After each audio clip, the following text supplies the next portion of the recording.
Okay, let's do this. Okay, look at remove all drawings. And what do you guys think? You guys want to map this out together?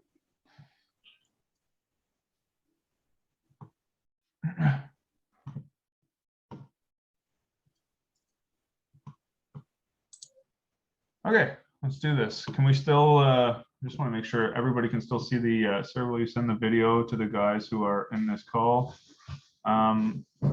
Yeah, I just told everybody I didn't want to record it because in all fairness, like I wanted people to show up and like experience this live. So it's a whole different experience doing this live. But yes, you guys will receive the recording. It's going to be done through YouTube now, private YouTube. So I have all your emails. And yeah, everybody will be getting this. But I didn't want to say that because I want people to show up and I want people to actually experience this. It's a whole different animal doing this live. So okay, let's actually I'm going to shut off the music. It's kind of distracting, unfortunately, right this second. So let's talk about what's going on. Feel free to listen to the playlist. Like I said, it's posted here. Yeah, let's just do let's do this in a very interactive way. So I always start on the 15. Okay, if you look left, you know, we should be able to go over to here, and ultimately somewhere in here we were reacting to supply in this region. Now can't really see too much in here, but I don't know if you remember yesterday when we were essentially reacting to this supply zone. This is where I took my sells from. Oh my God, people are still joining. This is exactly where I took my my sells from, or sorry, my buys into rather. So now what I want to do is just basically go like this, and we're going to map out 15-minute supply. Everybody in agreement with that? Cool.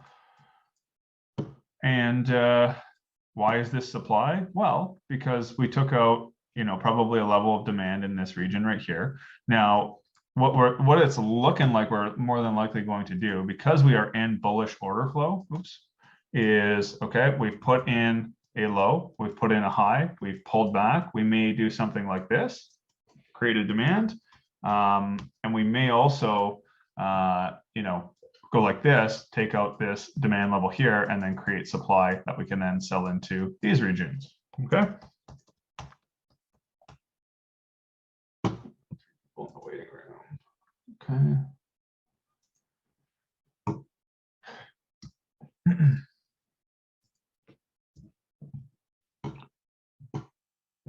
So, okay, let's start doing this. 15-minute.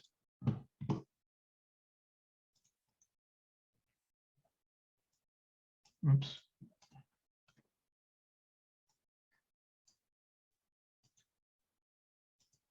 And okay, so I always like to mark out my two extremes that I'm playing within right now.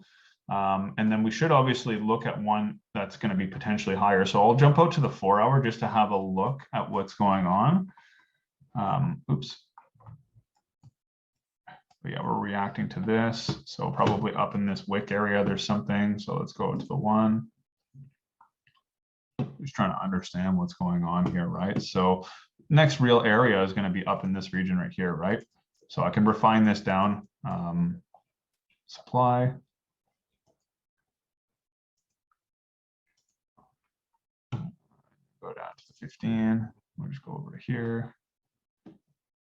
Yeah, so there's nothing really that matters right this second over in this region. So what I do is just kind of refine this down to this guy right here.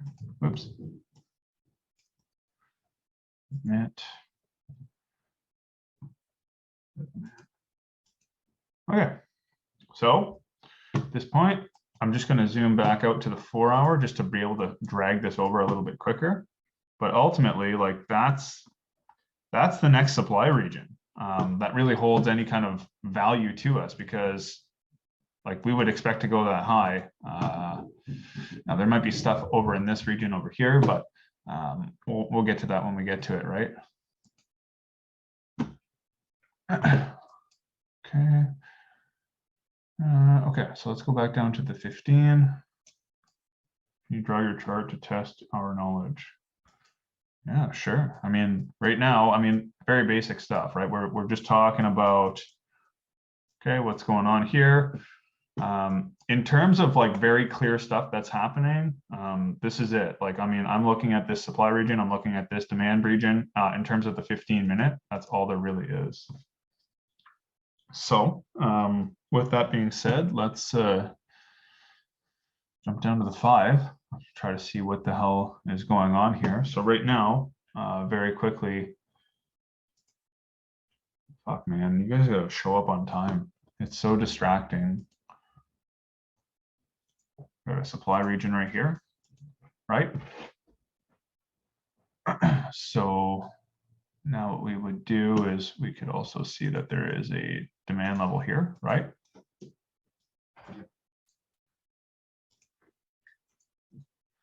And yeah, I mean, this is really like, this is where we had the boss right here,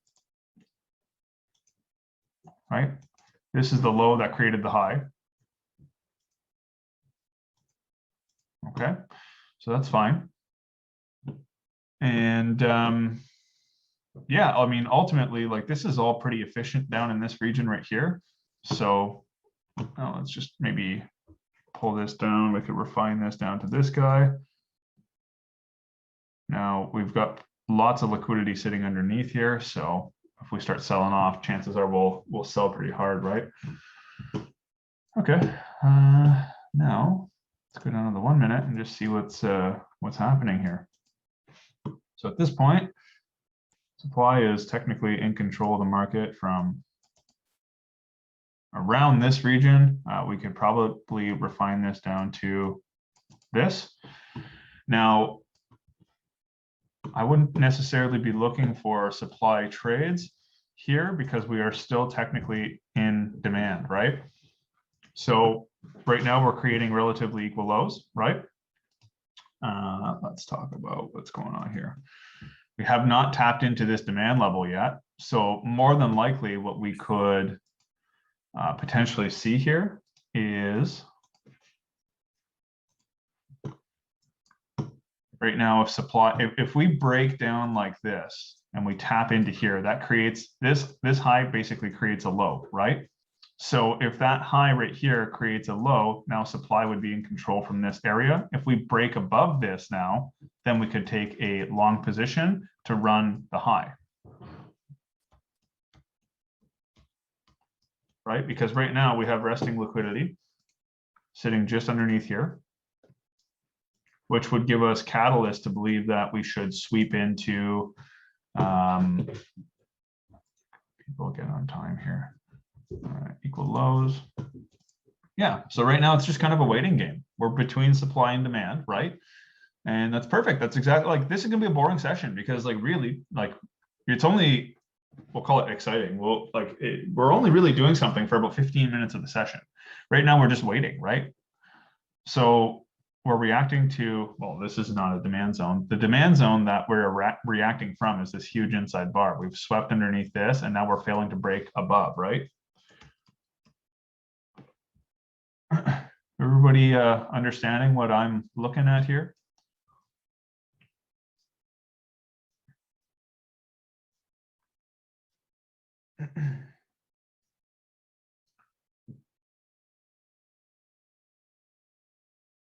What are you trying to ask? I'm not sure what what do you mean up here?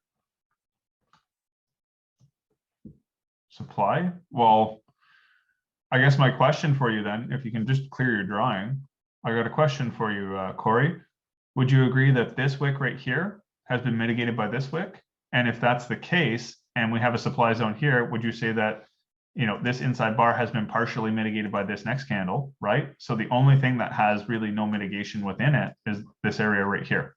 So it's just refining. We're not looking to, you know, take trades at this point. And the reason why is because we're still technically reacting to a demand level on the bottom. So now it's just a matter of, okay, we need to, if we break this demand level, okay, we now create supply that we can trade down into this demand level. okay? If we break above this supply level from this demand, right? Now we have demand that we can target this high up here.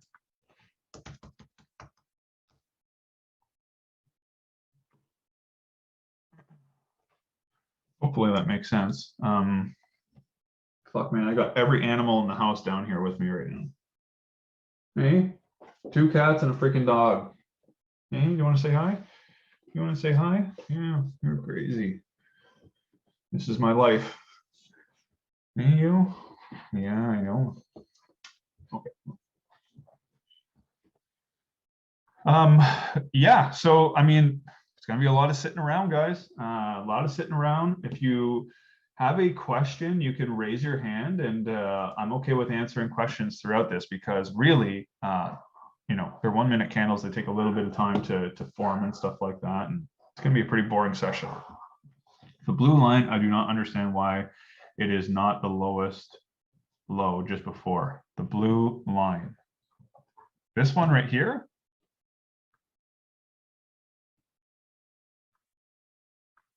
You can annotate as well, right? And well, so again, for the same reasons over here, I mean, here's the thing. If we're thinking demand is going to do something at this level, would you agree that there's liquidity sitting right underneath here, and this has already been partially mitigated by this, right?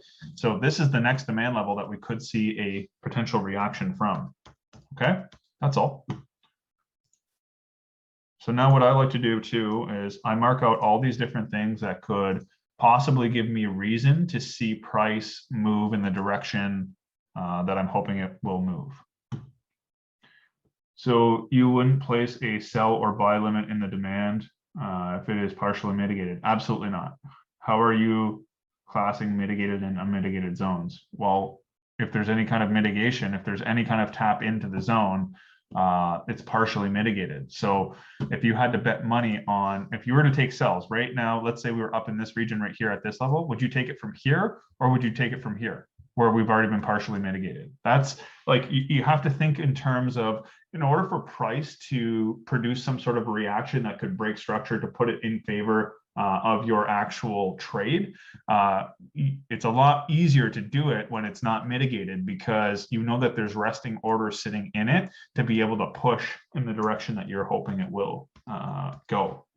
Can you explain the demand zone you've marked? Can you explain the demand zone? So the demand zone I've marked is the one, this right here, pushed and broke structure and put us into supply. This is the only unmitigated zone that's left, right? This has already been mitigated by partially by this candle right here. So this is the first demand zone that's available for us to trade from, or we're going to see a reaction that breaks over to be able to sell down into this next one right here, because this is already mitigated by this. This is already mitigated by this. This is not structural, right? This is the origin of the move. Cool. How do you know which is the best POI? I mean, there's several different factors, man. There's all kinds of different ones. First and foremost, make sure it's unmitigated, right? Can you explain mitigate, please? Sorry, I'm French. Well, mitigation means that this is this is unmitigated right here. This is unmitigated up here because we haven't tapped in to get the orders from that area. This right here is mitigated by this right here, okay?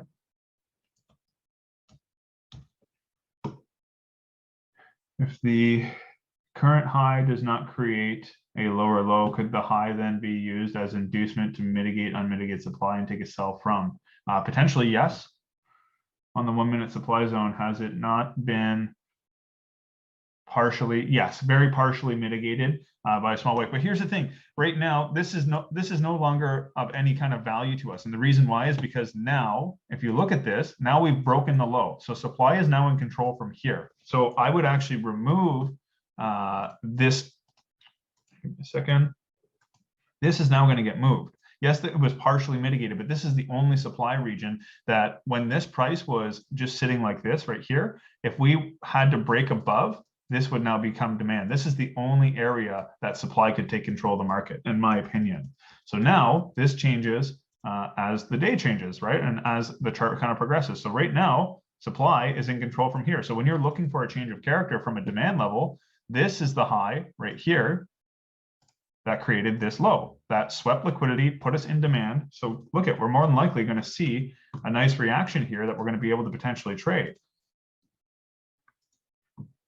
Okay. So on the flip side, if we break this, we create demand, and then that means that because we couldn't take out the low that created the high, that means that this high would be weak. So we could target just above this where the liquidity sits, or you can target unmitigated supply if you really wanted to.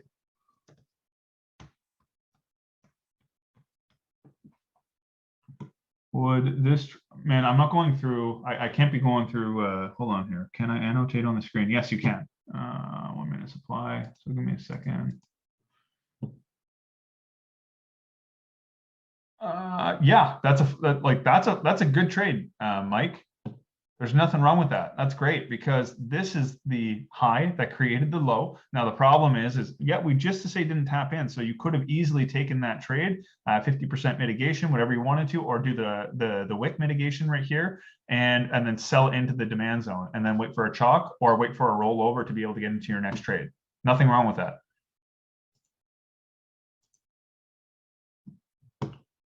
Can you explain why you choose that as supply? Well, that's where supply is. That's like, it's not about choosing. I mean, supply took control of the market here because how do we know it's supply? Because it broke structure, right? We've broken the demand level and we've put ourselves into demand right now, right? So in order for us to trade bullish or bearish, buy or sell rather, this is the level that needs to hold or break. If we break above, we have demand. If we break below, we now have supply.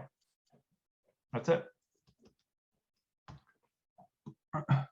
Does M15 supply not outweigh that unmitigated 1 minute demand? Well, here's the thing. I trade in the short term, right? Like you got to remember, like the strategy that I use is very much a session strategy. So does this outweigh? Yes, but this could also on a higher time frame. Let's go to the 15. You know what this could be? This could be a supply to demand flip that turns into something more higher time frame, which if you look, we have unmitigated supply levels here. We're in bullish order flow right now, right? We've taken out the high that created the low. So where are we going to go? The next area is up here, right? Piece together the whole narrative, right? And just play into it. Right now, we're playing into a pullback potentially that may come down. And as long as we don't break this demand level right here, which is right at the extreme, and this is the, I guess, the decisional area.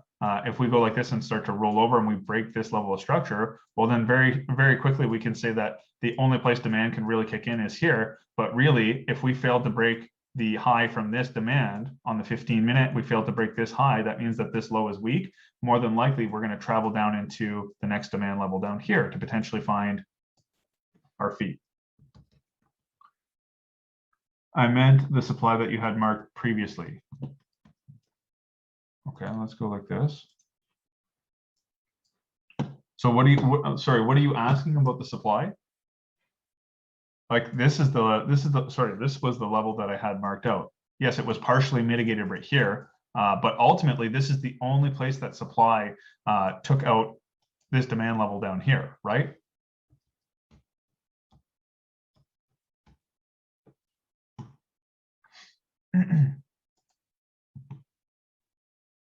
Cool.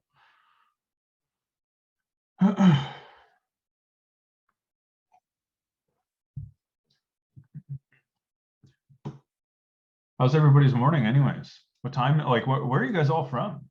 Shoot a post in the chat. Would love to know where everybody's from.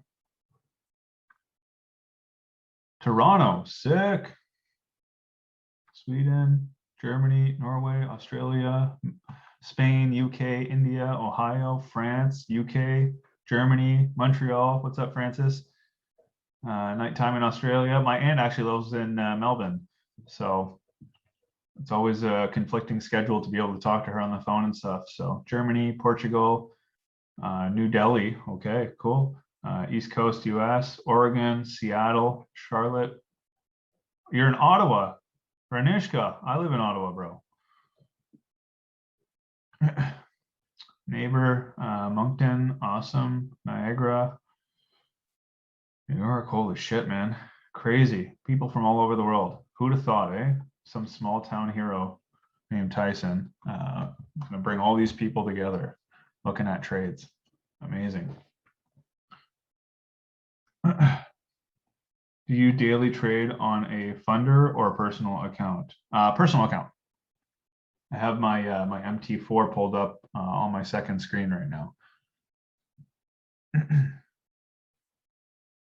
Up until about a week ago, you're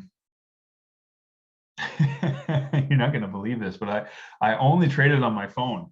And the reason why is I've always had Mac, and about 4 years ago, it wasn't really available to use a Mac OS other than with running parallels and all this different stuff. And I had like a MacBook Air and it wasn't fast enough. And anyways, long story short, I just got on to using the terminal online. I've used it in the past a little bit here and there, played around with it, but now I got magic keys on screen as well. And it's just been an absolute game changer. No, parallels doesn't lag for me whatsoever. I also have the new, what do you call it, MacBook M1. So it's a pretty snappy, pretty quick processor, and it has absolutely no problem running Windows, Mac OS at the same time. Yeah, I see it, Vic. I'm waiting. Okay, here we go. Who's ready? Anybody know what to do right now?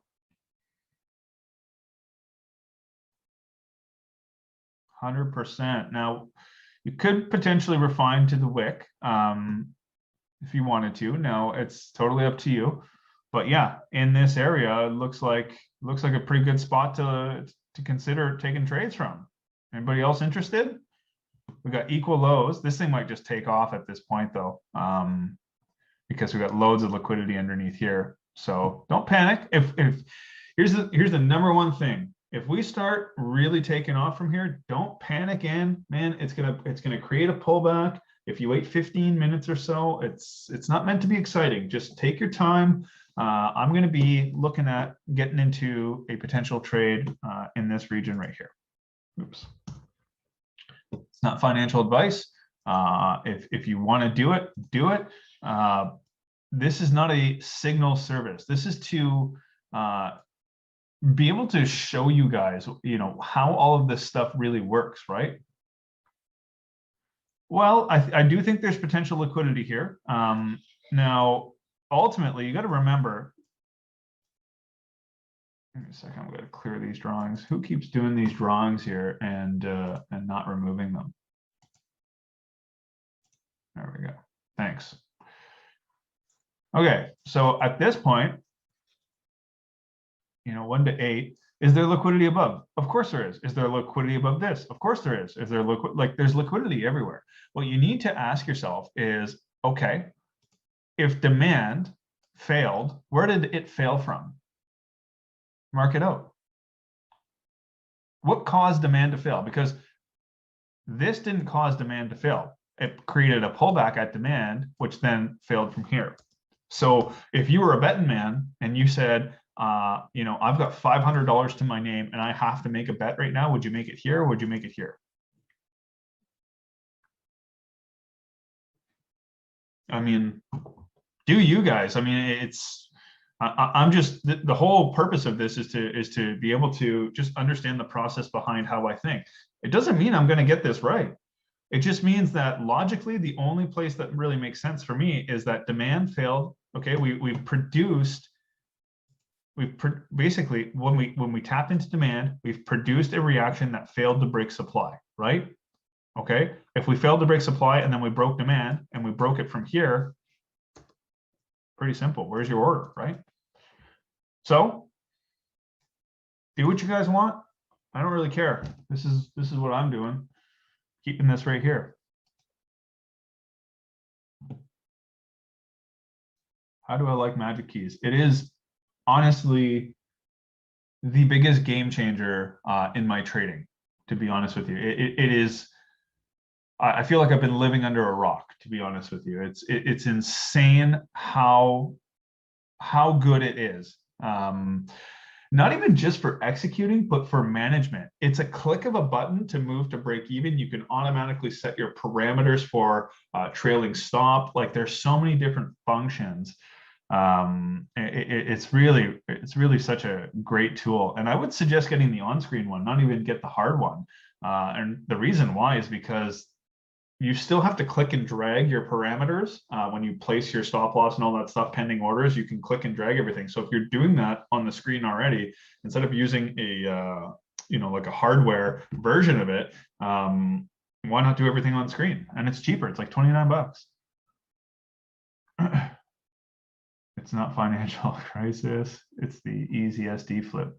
Yeah, I mean, shit, man. This is to me, this is it's a no-brainer trade. I mean, demand turned into supply. Where did it break supply, or where did it break demand from? Well, yeah, sitting right there, right? Oh my God, here we go. I mean, and here's the thing, you take an L and we tap into this supply and we start to break down like this, just take this one. Who cares? I'm risking 0.5% per trade now. Pro trend, counter trend, doesn't matter. So whatever, it is what it is. See what happens. Bro, can you do more sessions like this? This is really helpful. Yeah, I'm going to be doing them. I'm going to be announcing them the night before, whenever I decide to do them. First come, first serve, 100 spots. I think we sold out. So yeah, man, like that, I will definitely be doing them. It's just going to be sporadic and random. Really been thinking about grabbing one. 100%, man. I could not recommend it more. For $30, it's like, yeah, it's the only way to go. What do you do if price does not react to the level and just blast straight through? Well, for anybody who's been a part of this long enough, if we break right through right like this and I was wrong on this trade, what does that create? Bingo. Fuck, man. How sick is this that everybody's on the same page now? This is demand. That's going to create, if we smoke through this for whatever reason, there's enough resting liquidity, which, I mean, we're reacting to higher time frame supply. We've broken tons of levels of demand, right? What are we expecting? We're expecting bearish order flow. We're expecting that basically we're going to revisit the extreme, right? We're probably going to break through it, to be honest. But if we play conservatively and we look at this, liquidity, equal lows. Like we could probably hold this down into this region down in here. Once we get to, if we get tagged in here, what we'll do is we'll start to manage, and we might leave this open a little bit longer to target this stuff and show you how to trail stops and stuff like that. Will you be doing a limit order? My limit is already placed, so.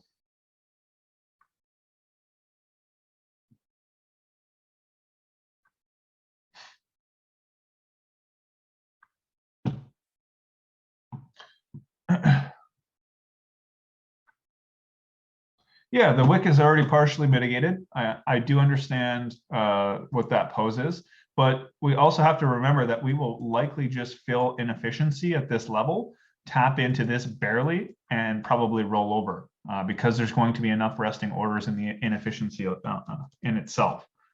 That's how I'm viewing this. Your thought process is solid. Thank you. I mean, this is just what I do, man. Like it's nothing fancy. Yeah, we might run right away from here. It's possible. And then if we break the low right now, what happens next?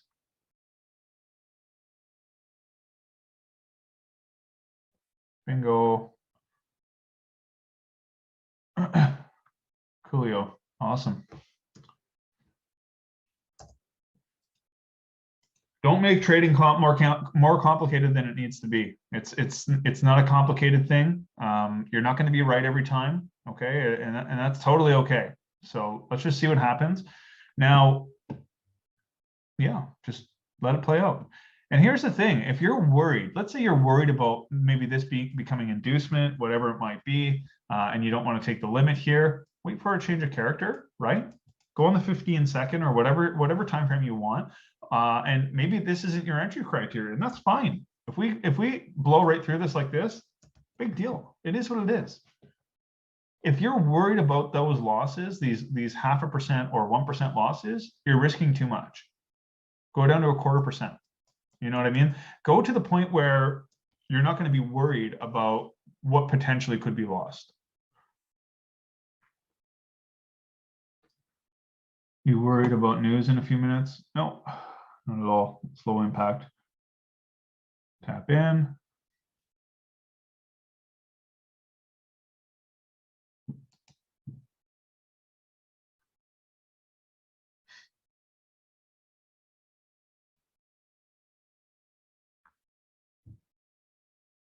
And now we wait.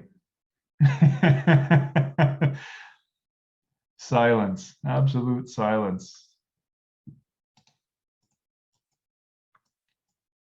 Cool. I mean, if you're stressed right now, here's how simple it is. Okay, you just want to see how this works out. Put your stop at break even. You don't have to, but ultimately we got supply now that's in this wick, right?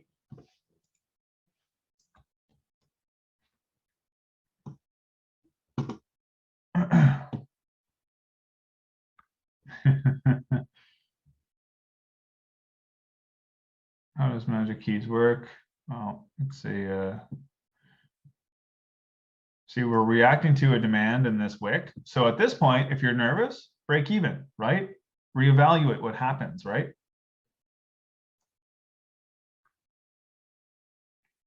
But you got to remember, there's going to be demand in here, right? So what are we doing right now? We're depleting the resting orders that lay in this demand level. So could easily run the high. If you want to, like I said, if you want to go break even, it's never a bad option to protect capital. Okay.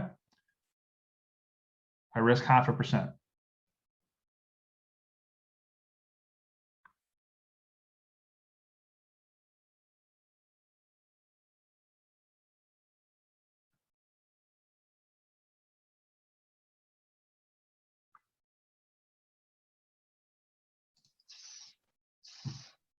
Let's go to the 5-minute and just see what.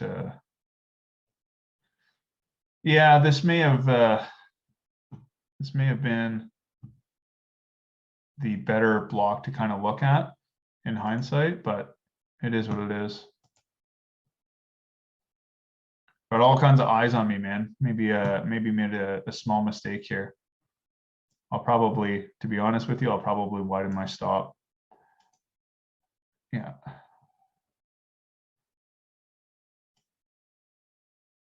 I think it was just above here, 1.5. So.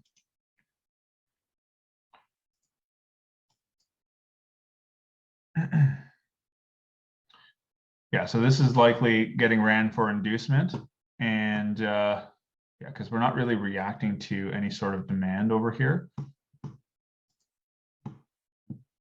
So this might get ran for that inducement and then roll over like this. So there we go.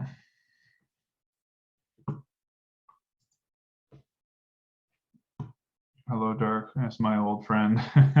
You win some, you lose some, no biggie. Yeah, so I barely didn't get stopped out on my order.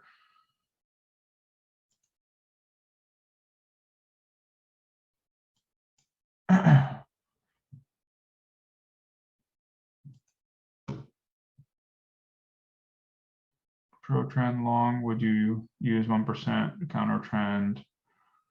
Pro trend.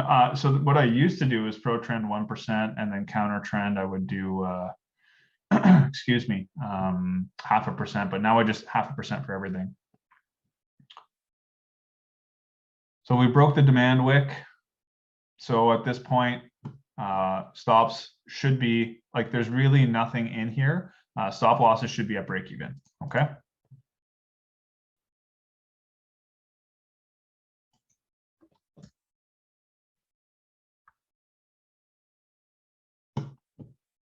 Well, demand came in the market right here, right? This wick created a break of this high, created a sweep above this into an order block. So demand has been broken. We've already partially mitigated this demand right here. So I'm expecting to see potential lower price here. Now we're coming up to mitigate this wick. So I'm at break even, guys. I didn't quite get taken out of this. I had a 1.5 pip stop on MT4.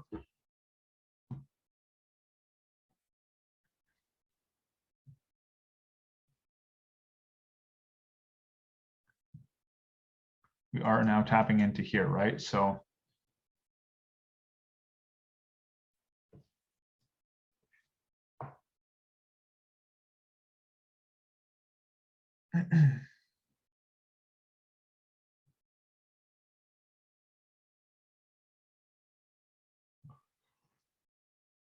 oh, excuse me.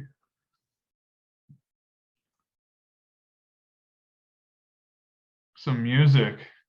Yeah, I'm gonna go get some coffee in a sec. I just want to watch what happens here. I do have a coffee on the go, but it's long gone. Why you use 0.5 today because of the news? No, so from now on, what I've been doing is only risking 0.5. Reason being is I want to be going for funding, and just so it doesn't psychologically impact me too much, I'd like to be using 0.5%. I might even use 0.25% when I do the challenge, to be honest. So I'm just trying to get used to using that. How fun is gone, and now the fun is, yeah, well, I mean, now it's just management, right? At this point, did anybody take this trade?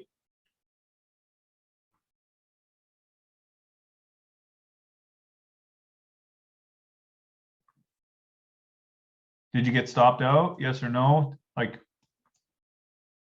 awesome, cool.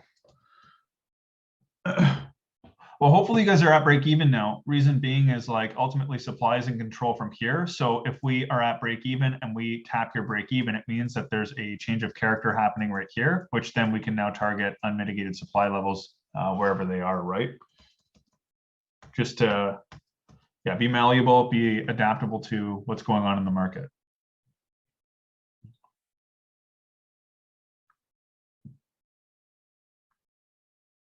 Stopped out at break even. Cool. It's all good. Got stopped.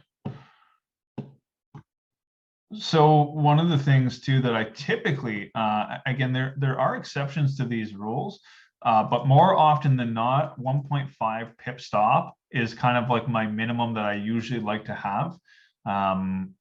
There are times where I will use a little bit more aggressive stop, but usually it's around a 1.5, 1.4 kind of thing. So, and then of course like I add all of my spreads on top of what my stop loss is. Because spreads get activated on the buy side of everything, right? Still in, how much pips you risk? Say price continues to sell off and create more supply zones. Would you take re-entries along the way? Yeah, I mean, there's no reason not to, right? So we're at do or die right now. This is supply. You know, if we start breaking above that and then take out the high, well, very simply put, we're going to be looking for some potential buys, or looking to play the deeper pullback, waiting for another level to get met. So let's go to 5, see what's going on. So we do have to also consider, okay, we've got equal lows here, we've got equal lows here. You know, this is technically unmitigated right in this level. Oh, there we go. We're rolling over. Woohoo! Success. My strategy works. I think none of us have better entry than yours. Have you put the same break even? So like, it's no surprise we're going to melt off from here because of all the liquidity, right? So hopefully this is helpful. I mean, shit, I'm not a fraud, guys. I'm just a guy that's doing this every day.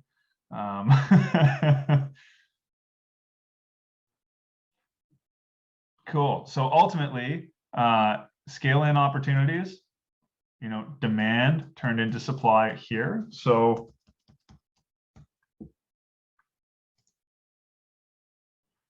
well, I feel like living on the wild side. I don't know about you guys, but more than likely we're going to hit our demand level first. But you could take a scale in right here, right?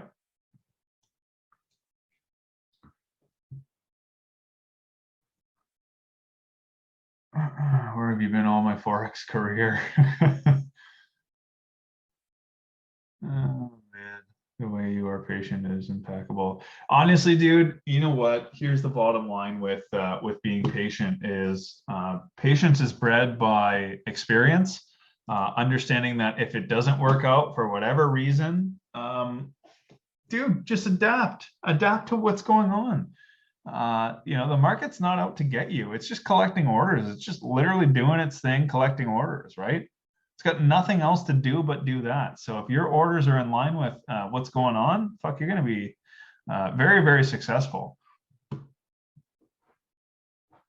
So break even on this trade. Are you guys taking this scaling? You don't have to, but totally up to you whether or not you want to. Does everybody understand why this would be a good scale in? Yes or no?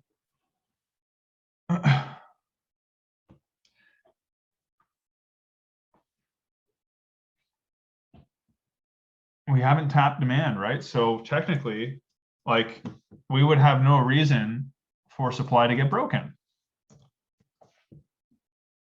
You could also now manage your position just above this supply region if you wanted to be a little bit more aggressive, cover your commissions, cover your spreads, whatever. Reason being is if we break above this supply region, that means that there's a change of character happening, and then we can target all of this for liquidity, right? Adapt, man. Do I scale in now? Well, I haven't placed my order yet. I just want to confirm that there's nothing that I missed over here. Yeah, this is all efficient in here. I'm going to put scale in. I'm going to put one because I want you guys to see how it works. If it doesn't work out, doesn't really matter. So 1.4, we'll do like a 1.5 pip stop. Go like this. And we're going to target into here. So 1 to 5 meets my criteria. We'll go something like that.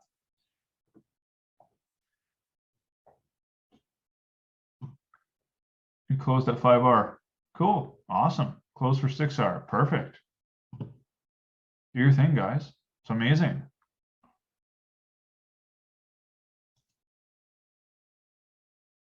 Let's go to the 5-minute. Always good to see what's going on here. You can see the inside bar that needs to be mitigated here, right? So if we were to put this, let me just get rid of this order in a second. If we were to map out this inside bar, okay? So we got supply sitting here, okay? If we now go down to the 1 minute, what do we do on the 1 minute? We want to refine, right? So at this point, this has already been mitigated, right? We can see the mitigation here. This has already been mitigated by the candle beside it, which wicked through it. So the only place that supply could really take control of the market from, in theory, would have to be at this level, right? So that's how we got to this. Finally found a 100% success rate. It's not 100% successful. It's but very, very, very often it is successful. Okay, so let's go to this.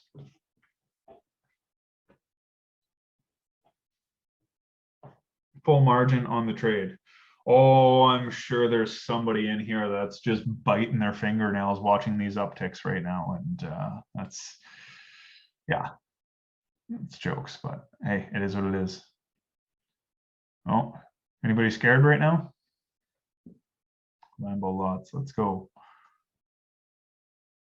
And we are very close. Come on, tap us in.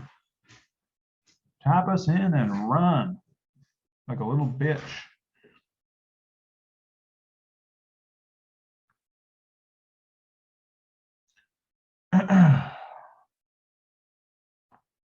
Getting a pullback. Filling inefficiency is what we're doing, right? You got to remember what inefficiency is this push down right here. There's resting orders that never got filled in these areas because price went through so quickly, right? So it's normal to see pullbacks, potentially create liquidity on a lower time frame, sweep in, and then break structure, create new supply, right?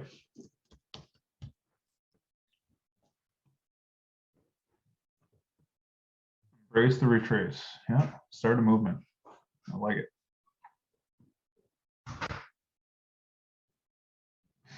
So if there's a lesson to be learned over here, okay, from this trade at least, what we should have actually looked at, and I forgot to do it because I'm also a human being, but what we should have done is look between this area and looked at the 5-minute, right?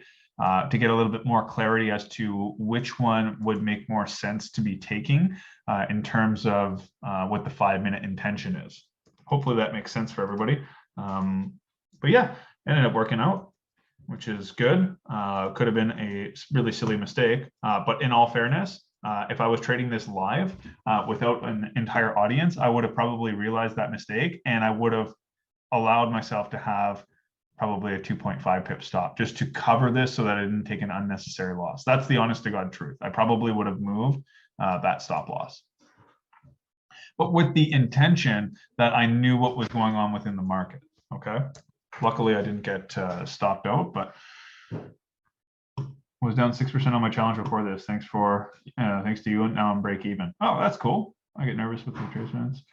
Is that because of the inefficiency in the 5-minute candle? Let me just jump over and have a look at it. Yeah, exactly. So you could kind of see the retracement here. Like what actually caused the break of structure was technically the inside bar, right? This is kind of like a pause in the market. On the lower time frame, it looks like this is what caused it, but really what fueled the move was from down here, right? So not a big deal. Just a matter of making decisions, and sometimes they pay, sometimes they don't. We were lucky that we didn't get stopped out. A little bit of resting liquidity above the equal highs, right? Swept. How do you get the inside bar? So go over to FX indicators, type in inside bar V2.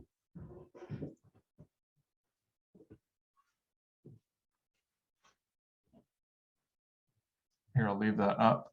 Indicators. And you can check that out, inside bar V2. And then when it comes up, it'll come up here, go to settings, and you can set the color of the inside bar.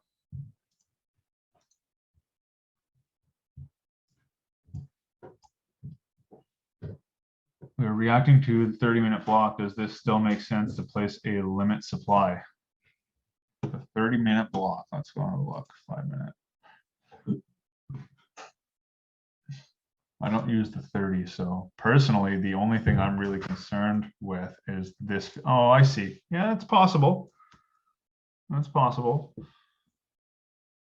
Here's the thing, like this high right here, this supply zone right here, okay, should have been broken from this demand. We failed to break the high from the low, and we started pulling back. So my narrative is that more than likely we're going to run this as liquidity because we've already broken a substantial layer of structure. So what do we know about structure is once we break above it, more than likely we come back to some sort of origin. So everything is break even right now anyways. In that case, your decision on whether or not you'd like to take this trade, but ultimately you got to remember, supply is going to produce a reaction here. Okay, no matter what, it's going to deplete. It's not just going to roll through this. We've just broken substantial levels of structure as well as demand in here. So what I'm looking at in terms of the chart that we're on is, okay, we're going to tap in. If you don't feel comfortable, now we've got demand once we break the high. So you could wait for this to break again and then take this as a supply trade.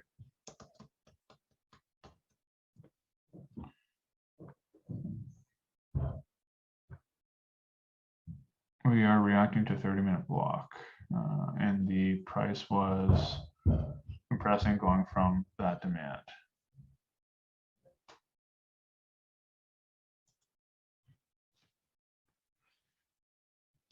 And Diogo, is it? I don't know if I'm saying that right, but here's the funny part. Okay, I could also be wrong, and that's like, I don't need to be right all the time. I'm using the timeframes that I use to understand what I need to understand.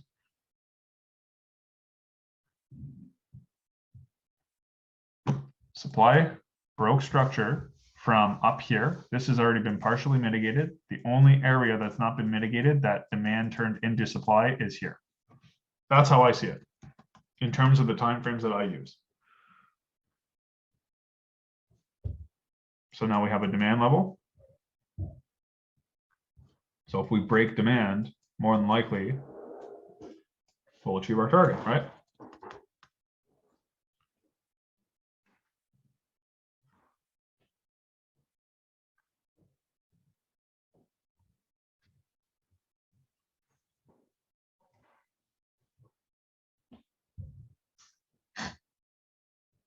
It's creating inducement to enter to the overbrock now, isn't it? What do you mean? Did you get tagged into the second trade? Not quite.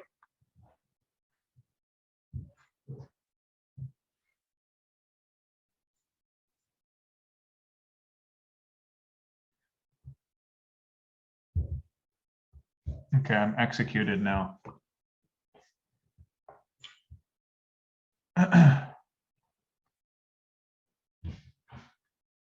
I hope you guys are not just taking these trades because I'm taking them. You know, if this aligns with how you view the market, fantastic. If not, then you shouldn't be taking them.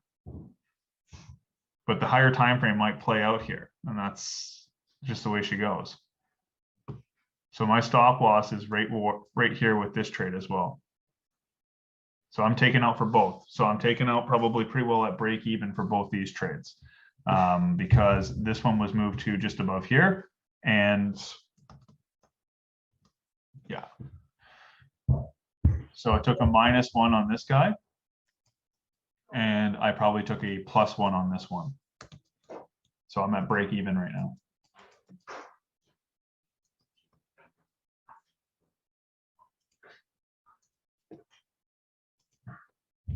Okay, so now guess what? We took out supply. So what does that mean? Right? So it's perfect. It's all good. It is what it is. Can't cry over spilled milk here.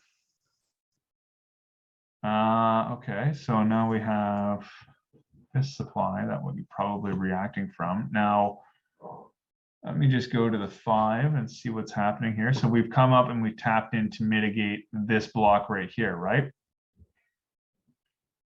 So yeah, this is where things get a little bit tricky.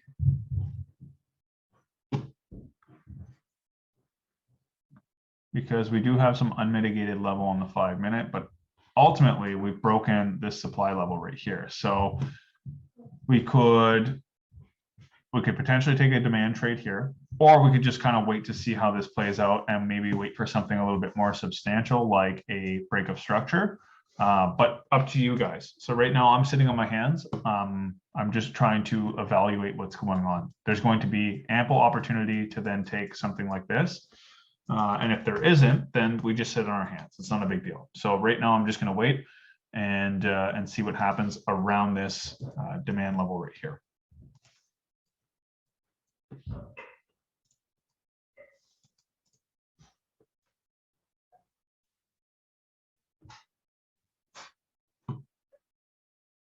It mitigates the wick of the doji. That's the real flip, no. Can you draw it out?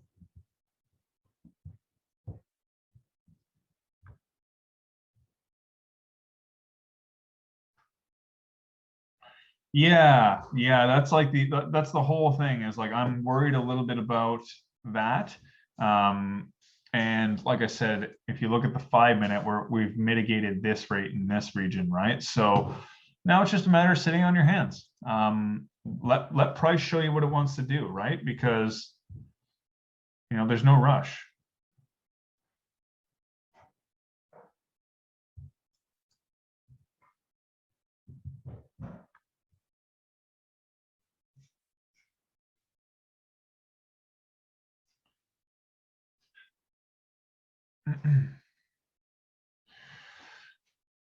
So I'm just going to go up and make another coffee. I'll be back in like 2 minutes. Just react. You are a goat on this. Cool. I'll be right back, guys. So yeah, just watch the charts, see what's going on, make some decisions. I would suggest grabbing some water, coffee, whatever you guys want.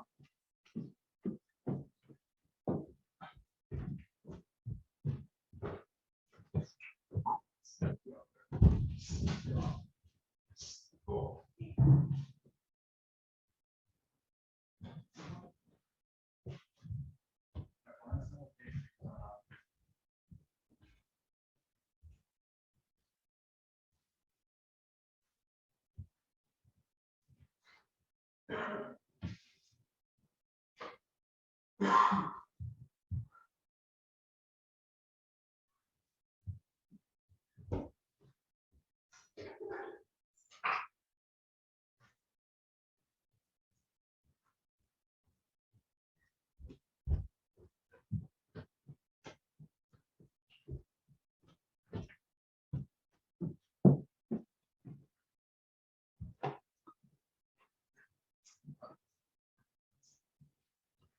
In between coffee, I have to come down and check. See what's going on. 5 minutes.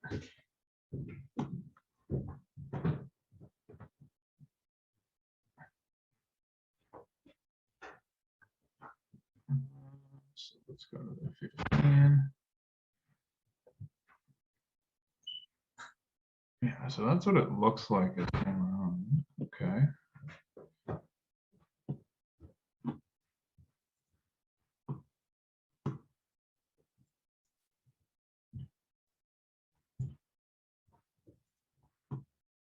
Reacted from 1 hour order block. Yeah, that's so what's going on. Reacting to the 1 hour. We've just got it refined down to like a 5, right? So, and like, dude, that's how I work. That's how I operate. Works a lot more of the time than it doesn't.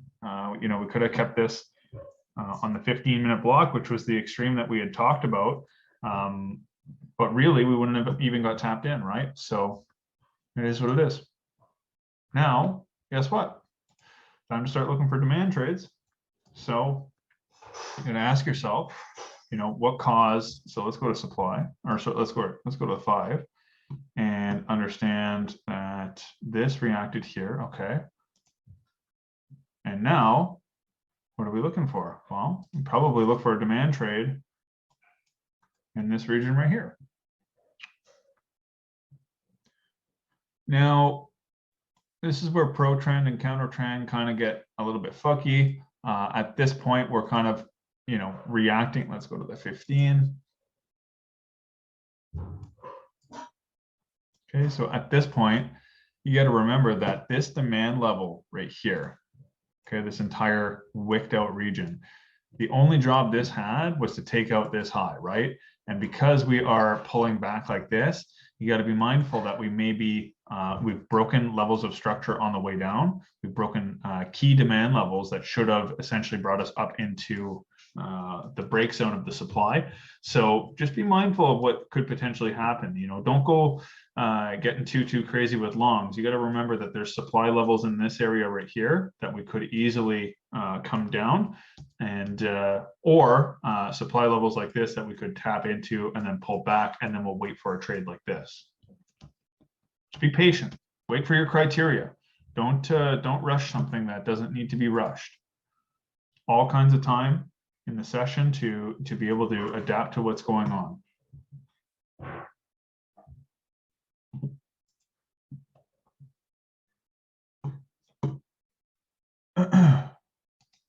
So there's that supply level, right? going to get rid of this for now. I'll put everything back on later. So we got equal highs. We've now run the equal highs. So if we react to this supply, pull back, which is probably what we're going to do, and then we break it, that's our trade, right?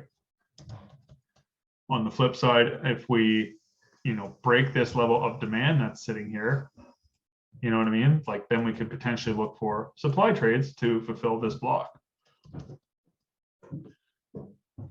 This M15 wick unmitigated looks good. Yeah, just above here somewhere, I think, is where it was, but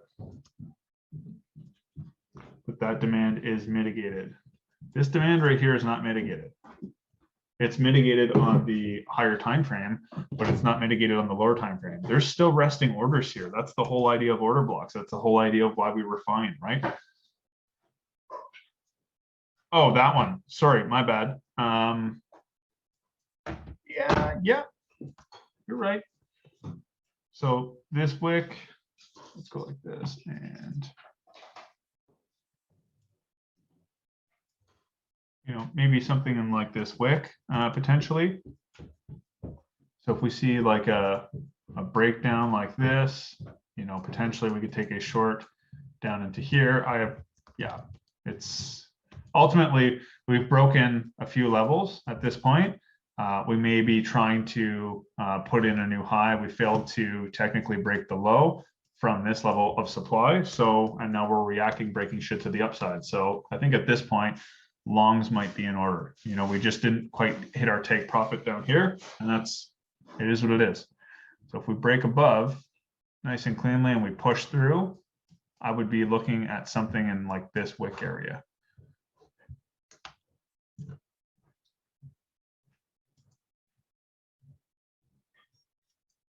This.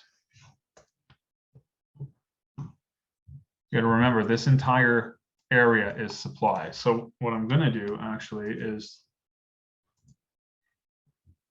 this is the area like that, supply. And, does that make more sense now?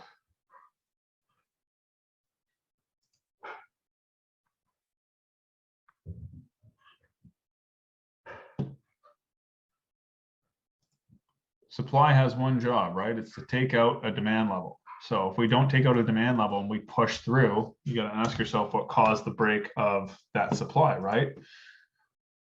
And if what caused it is this wick, then we can take an order from here, and more than likely we can target the high, because that means that this high failed to take out this low, or sorry, yeah, the high failed to take out the low. So that means that this low is strong and this high would be weak, right?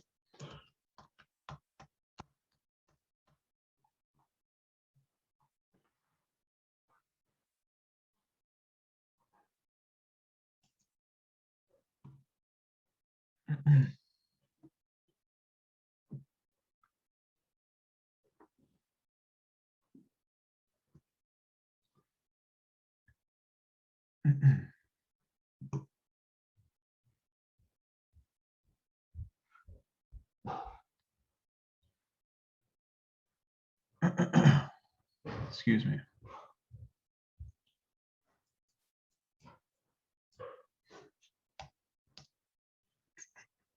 What else we got going on here? Yeah, supply. Let's see where demand is. Demand is technically down in this region. Okay, now we've got a demand wick. Here I am talking to myself again, as I do. So at this point, if we break this demand level while we're still in the 5-minute supply zone, we break this, come down into here, right?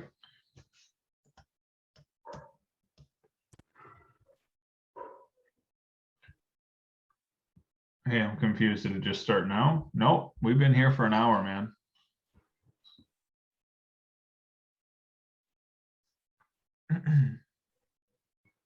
Five-minute supply above this one.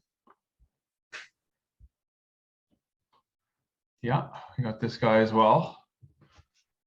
but you want to, so you can mark this 5-minute supply, but you now have to go onto the 1 minute and see if there's anything in here that's unmitigated. I mean, really, like this is all efficient, right? So this is kind of like a fake POI in a way. You know, we kind of have, Yes. we have this guy right here, but this is also already clicked into. So. Hello, Jai. Yeah. What?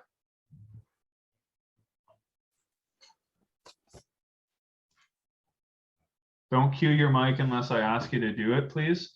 It's the same rules for everybody. Fuck. Jesus Murphy, man. Okay, here we go. So, what's the move? What's the move here? Well, right now we've had a major break of structure. Where do we break structure from? Well, technically we broke structure on the higher time frame, probably from down here. You know, this becomes a little bit more clear. It's something in this zone right here. So I think at this point, I'm waiting to see a pullback because we've now broken 2 levels of supply. What do we know after we've broken major supply levels? More than likely, we're going to pull back into POIs. We will have to break bits of demand to get down there, but this is ultimately a change of character at this point. So what do we know about change of characters? Well, usually we want to see that pullback to then get into a trade to the upside. So at this point, I'm kind of waiting. I'm not looking for these little dinky ass. Well, I mean, you could. But then you risk the chance of, okay, we've broken supply or supply from down here, right? Where do we break this original supply from? That's been like, this hasn't been mitigated, right? So I think the logical area to look for trades is down in this region at this point, because, you know, we'll probably see some sort of a pullback. When it's a 5-minute break of supply and demand, you consider that as a charge or even on the 1 minute? Well, I mean, change of characters happen on all time frames, right? It's just about having expectations of where you're expecting price to go to be able to take profits, right? So if we've broken 5-minute supply and we've broken 1 minute supply, more than likely we're going to come back to the extreme of the 5-minute, right?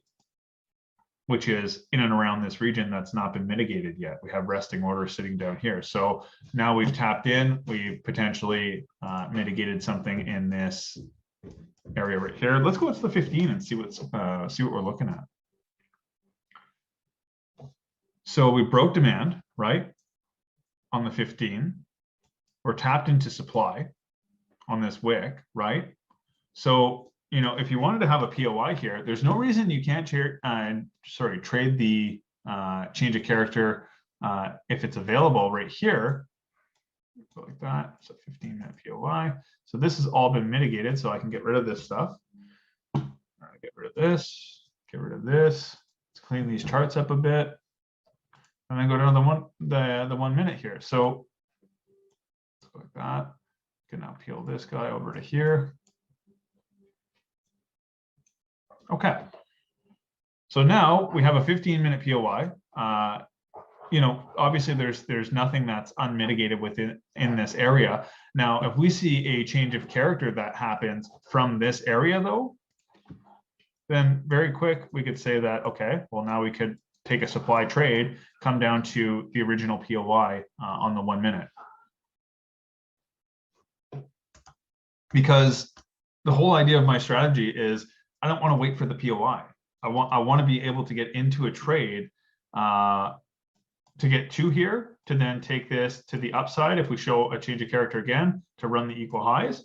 Or on the flip side of things, oh shit, like this. On the flip side of things is, oh my God, come on. If we go like this, map this guy, put this as demand.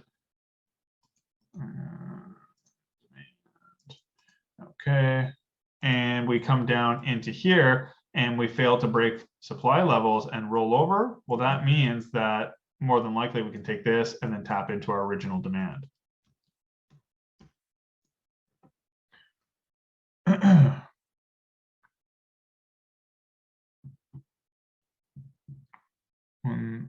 when it's Only trade with overall trend. No, I trade pro trend, counter trend. I trade what's available to trade, provided that my risk management is available. Do you trade here? What would you be trading here? I guess is the question. Ryan, if you want to explain what you would trade, I'm happy to listen.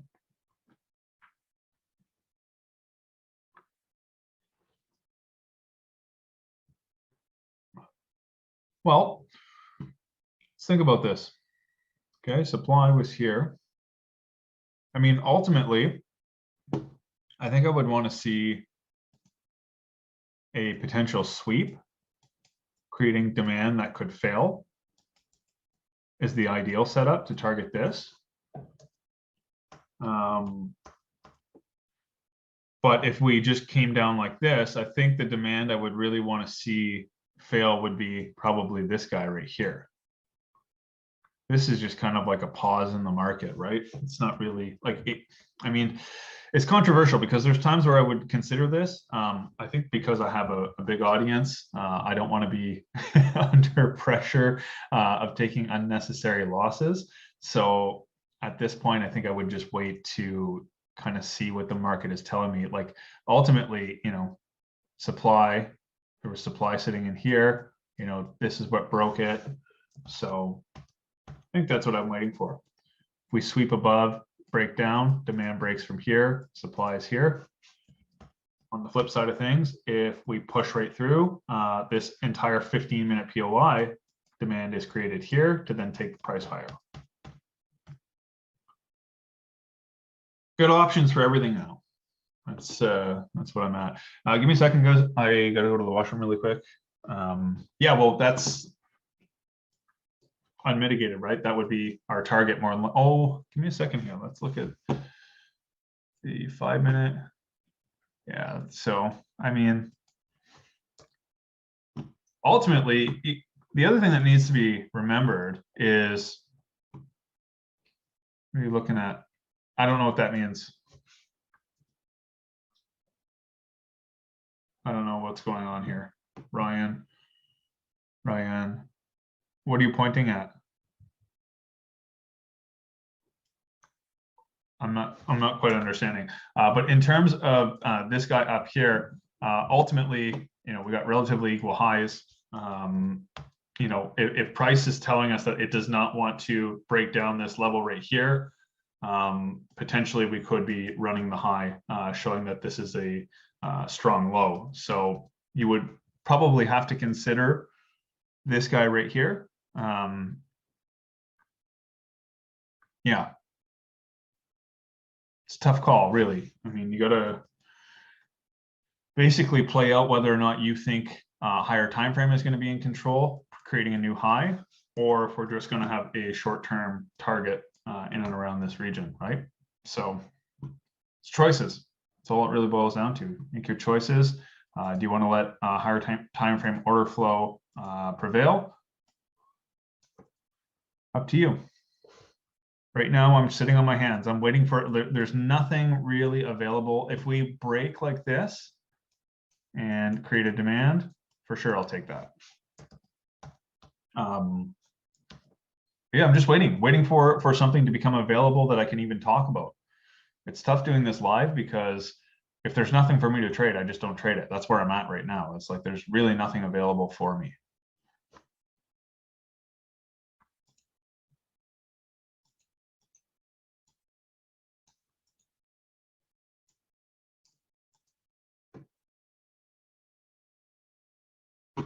How many live sessions will there be in the masterclass? Can you mark the demand you're watching for a reaction? Well, right now, I mean, it's going to be this one right here, this wick, right? But ultimately with the equal highs, I'm expecting a sweep and then a break, which would create a new demand level. So right now, this would need to break for me.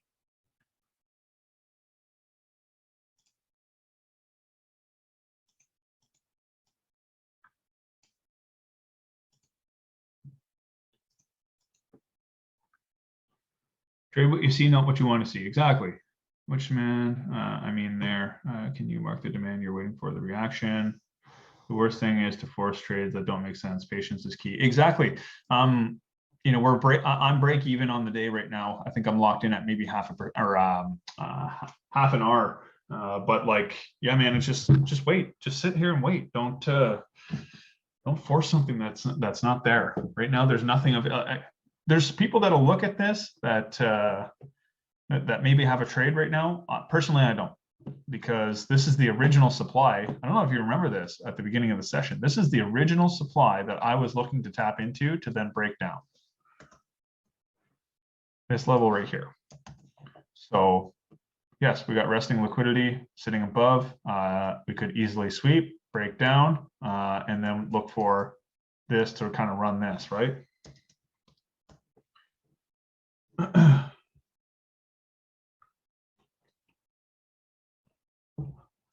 I've been saying I was going to go to the washroom for like 15 minutes, but hard to get away from the screen.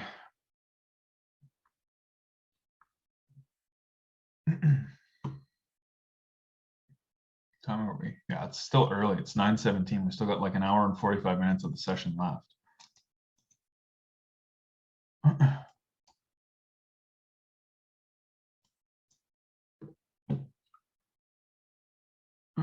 What else we got for questions? How many live sessions will there be in the masterclass? So I'm planning on doing, excuse me, I'm planning on doing at least one. It'll be after the 6 weeks is done. That way you've kind of acquired the skill set necessary to trade the strategy that I'm essentially teaching you. And then from there, then you can kind of do exactly what we're doing right now. Is I'll have it with 30 people or whatever it is that are all in the masterclass, and we'll just talk through trades together. Cue mics. It's gonna be awesome. It's gonna be really cool to just kind of talk things out, be able to understand what the market's trying to tell you, and try to get past with your funding. Very rarely trading gurus do live sessions. Hats off, man. Takes courage. Very easy to show after trade markups. I'm not here to blow smoke up anybody's ass. I mean, I take losing trades. I don't take them very often. And the reason why is because my risk management is very, very impeccable. If I'm going to toot my own horn, it will definitely be on the risk management side of things. And I always trade things that I typically know will produce reactions. Now, again, I made a mistake down here by taking the scale in. I should have looked at the 15-minute and I would have realized how close we were to this POI, and I wouldn't have taken that scale in. So that's a mistake. Like, this is an actual mistake. I've already realized what that mistake is. I'm testing it right now. I can back test this again today and just understand what oh my God, what went wrong. And you just learn from it, right? So look at now, it looks like we're going to run this high.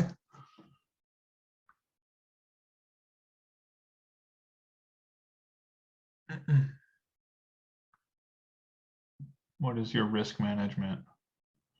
In terms of what exactly? Look at now, this might be the sweep. If we break this demand level, guess what?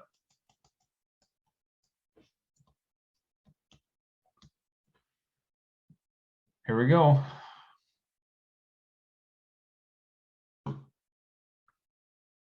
My risk management is how much you, risk per trade, 0.5%. I was doing 1% pro trend and then 0.5% counter trend, but now I'm just doing 0.5% for everything because I'm planning on doing an FTMO funding challenge for 200K. I just want to get used to using 0.5%. I don't want to have too many different variables up until my challenge. So just trying to get used to using the same parameters. Sweep.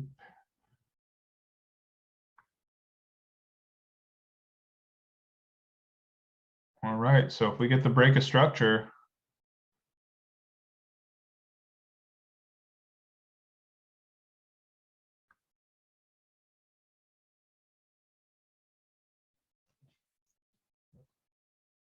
okay, I'm really sorry, but I gotta go for a pee, guys. Be right back.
All right.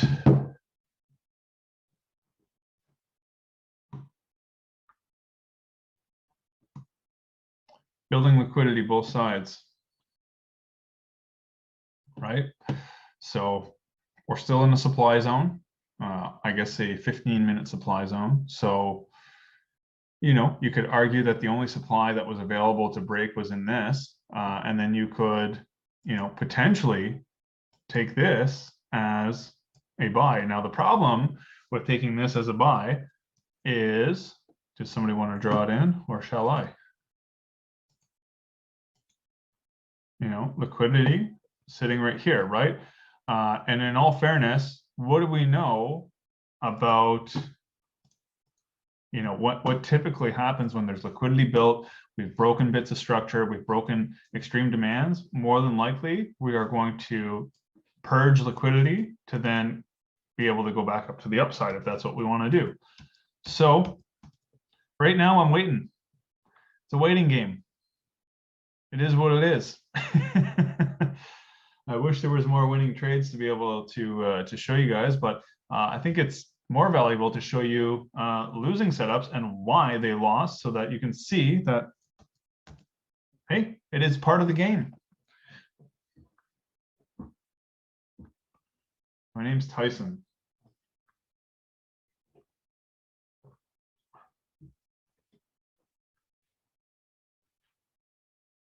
Okay, so we can get rid of this. We can get rid of this.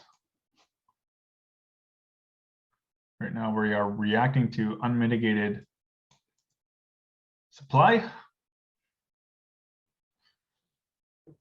We've now got demand in the market at this level right here. Call it this wick. This is really, get rid of this. Ultimately, the two levels we're looking at are here and here. We can argue that this is, we can argue that this demand wick. Ultimately, we need to see two things, one of two things happen. We need to see a break above or a breakdown. Okay, there's no trade up until that point. That fits my criteria. So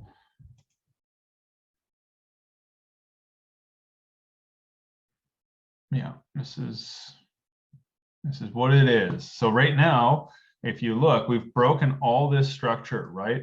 We've now come to the premium area of the leg. For those of you guys who trade discount and premium, you know, we could look like this. We have tapped into the block. Are we expecting to make a high? Potentially, or we could just be tapping into supply to then roll over here, right? We're kind of caught between both. So we couldn't break the high before from this level right here. So we're caught between a rock and a hard place, unfortunately, with this price action. But typically what's going to happen is we're going to see a rollover at some point. to be able to mitigate this demand down here, which is ultimately the demand that we should be concerned with. Doesn't mean it'll happen, but yeah, we got tons of resting liquidity sitting right here to be able to come back in and, you know, mitigate down here. You wait for change of character. Yeah, I mean, ultimately, I'm looking for a change of character here. Like if I was to get into sells, that really just boils down to, you know, taking out demand here. Take out demand to produce supply so that we can then sell. You take partials here, you can take your whole profit. I'm a big believer in taking all of the profit off the table. Reason being is, okay, we break demand, we get into our supply trade, we basically get out of our position around here. What that allows us to do is if we go like this and then roll over, now we have supply to take trades and continue that same trend. Or if we see a change of character, we're not worried about not taking profits off the table and getting taken out at break even. Now you can just reevaluate and head back up to mitigate supply up here. In my opinion, again, that's everything is subjective, right? So question, how do you guys like this this stream, like doing it live like this? Obviously there's no explicit signals being given, but curious, like genuinely curious about how you enjoy this as opposed to, let's say, the Sunday sessions.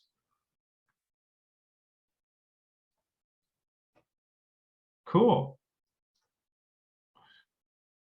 Okay, I mean, this is what I need. I need to understand what people want, right?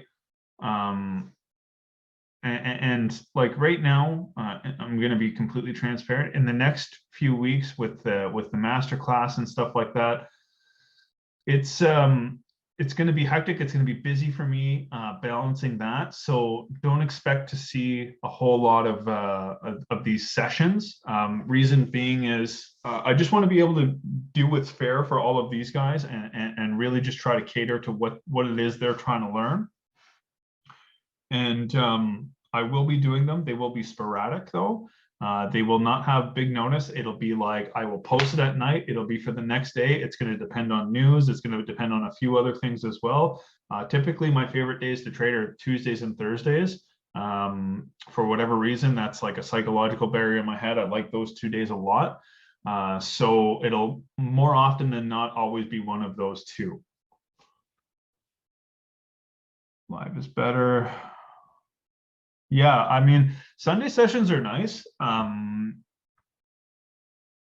think what I'm going to do moving forward is I'll probably do, you know, 2 backtesting sessions per month later on, of course, after master classes are done. And then I'll probably do 2 live trading sessions per month, which will be a little bit more expensive, but no one gets to learn the waiting game like this. It actually shows us that we don't need to be in the market. It's wait and pounce. Yeah, man. I mean, I'm not trying to be different than anybody else, but I'm just trying to like also show you what trading is. I mean, like it's not exciting. It's really quite boring, to be honest with you. It's a lot of waiting. It's a lot of just sitting here, reading what price is telling you, what levels need to break in order to validate trades, et cetera, et cetera. So yeah, man, it is what it is. It's not a really glorified profession, to be honest. It's wait for your criteria. If your criteria doesn't get met, well, so be it. Fuck right off.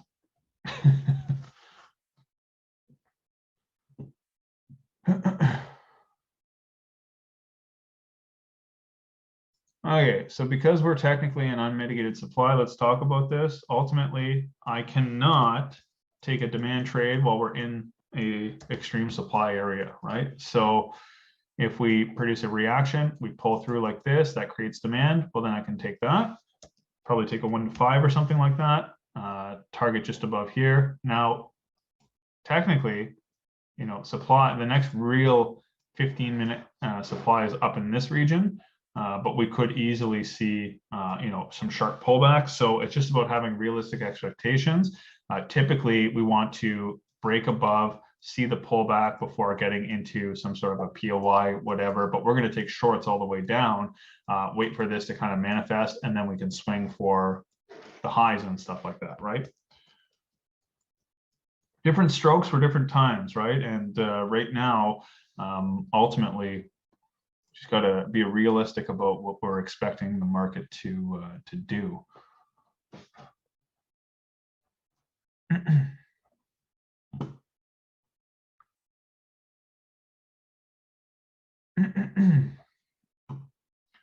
We see a range right now. What do you think about that?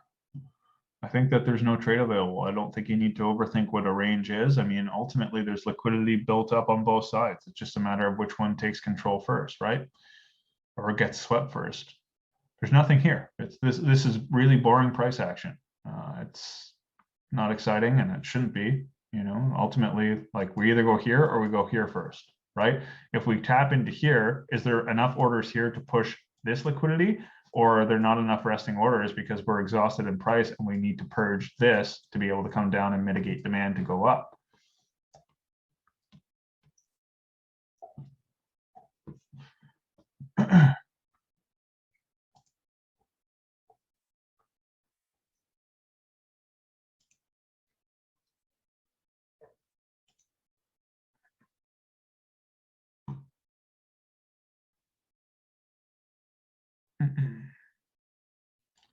Well, demand is in control, but we are reacting to supply, right? Demand is in control. The second that we broke this supply zone, demand took control of the market. So demand's been in control this entire time, because supply from up here, okay, we made mitigate supply, we made a low, we've mitigated supply in this region, made a low, and supply's job right here was to make a new low. That's why we took our scale in, right? And the second that we pushed through this, demand took control of the market from here. So we are reacting to supply, but we are in control from a demand level.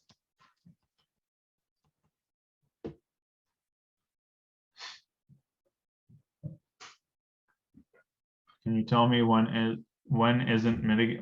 What do you mean?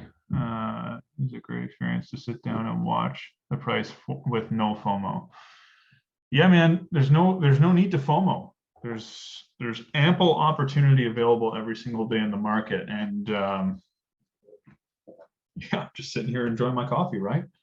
Relax. Sometimes I have like YouTube playing on the other screen.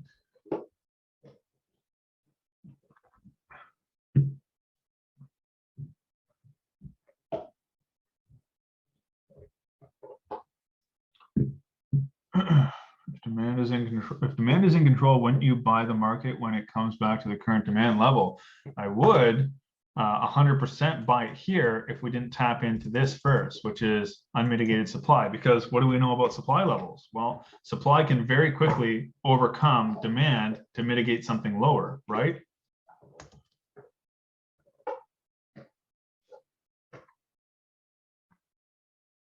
I do not look at GU.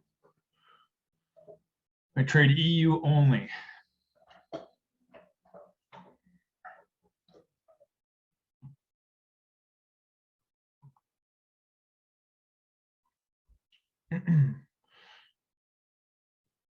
Everybody have similar markups on their chart right now?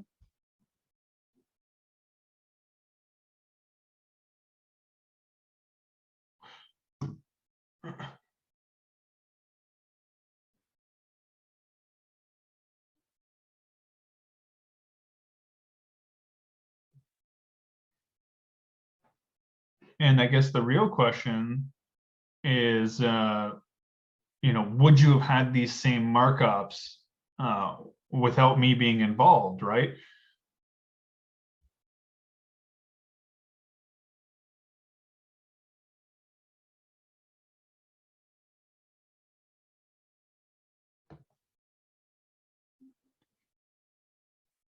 I've seen many people using backgrounds. Don't your eyes hurt?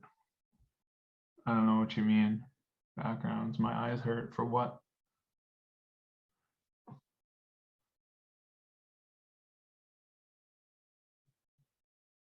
The whole point of the session is to learn how you think. The markups will be the same over time. Exactly. This is exactly what this is for.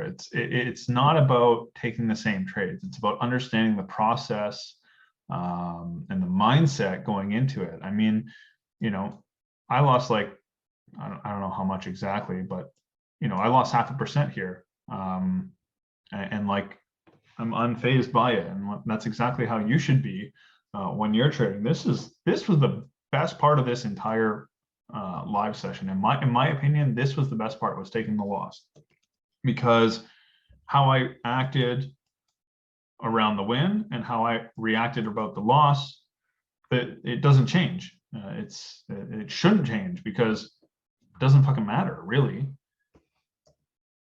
It's all part of it.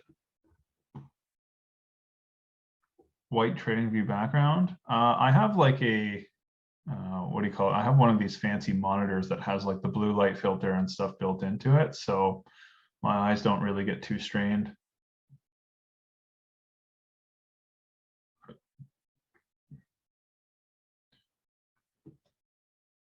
Yeah, one of the things too is, if you're risking 1% and you find it's really hurting you psychologically, and you'll know, I mean, you'll know right away if you're like upset after you take a loss, you're risking too much, right? You're risking too much, and it needs to be considered when you take your next trade. And the reason I say that is, if 1% gives you like a gut wrenching anxiety, then very simple, just risk less. It shouldn't be an emotional roller coaster. This is a sweep. I think this is a sweep here, by the way. It looks to be a sweep, push down. Ultimately, you know, we could take potential trade in the wick, probably on the seconds chart.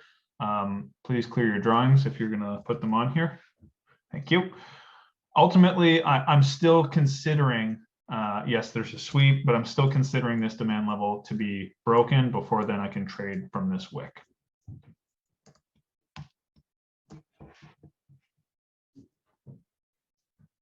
It's rangy, man. Just be fussy, be picky about what you're doing. I mean, it's your hard-earned money, or it's FTMO's hard-earned money, but it's you that's piecing together all this stuff. So don't just take trades to get into trades, man. Like, if they don't make sense and you're doubting them, I mean, shit, man. It's like one of these things where you go to the clothing store and like, if it doesn't look good, if you're not immediately in love with how you look in the mirror when you buy a shirt, you're never going to wear it.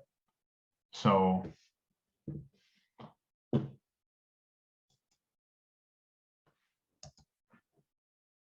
find tougher when doing FTMO challenge. What is a sweep? It's a purge of liquidity, right? If we have equal highs and you are a retail trader, let's say this is a 4-hour chart and you waited for this to kind of happen, where's your stop loss? Your stop loss is just above here. Well, that grabs liquidity to then push down.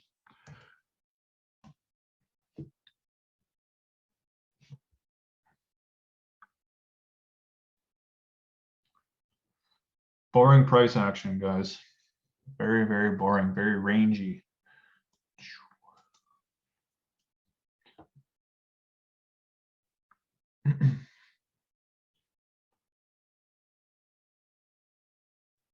Feel free to ask questions as well. The other thing that needs to be considered here is that we got equal highs, right? Just saw this actually.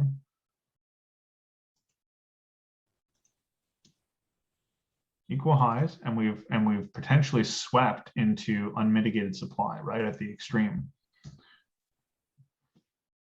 20 pip range from London and New York so far today. Yeah, it's pretty fucking boring price action, to be honest with you. It's not, there's not a lot to trade. If the sweep was a candle closure instead, would you have a new demand level? Well, ultimately, like, the only thing that needs to happen here for me to create a demand level is this supply level right here needs to fully break.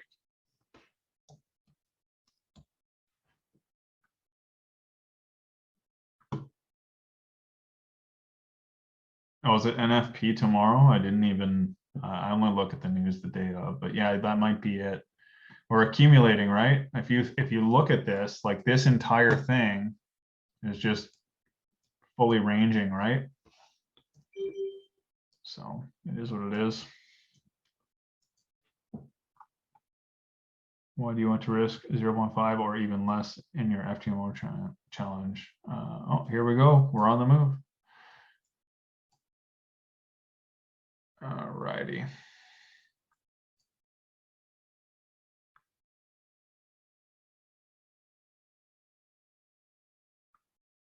If you move, but if it breaks supply liquidity, the downside. Equal highs on the 4-hour. Also, it could be looking to take that. Let's go look at the 4-hour. Yeah, equal highs right here. Could be looking to sweep that. It's very possible. And then see a break. But here's the thing, we got to be sweeping into a supply zone, right? In order for us to consider that, at least by my standards.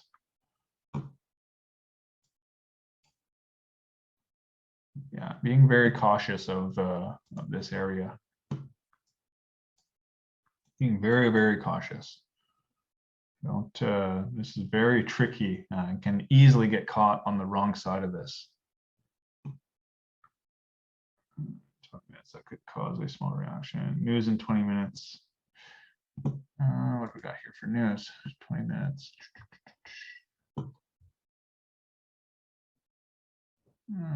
Yeah, nothing substantial though, really. Farm productivity, yeah, it's all low volume news.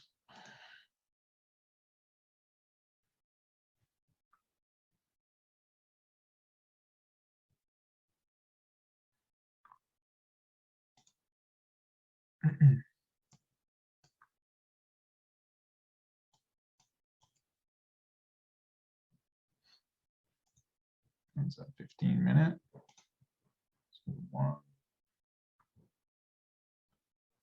Yeah, we got lots of equal highs. More than likely, we're going to be breaking above. So we've broken supply. I mean,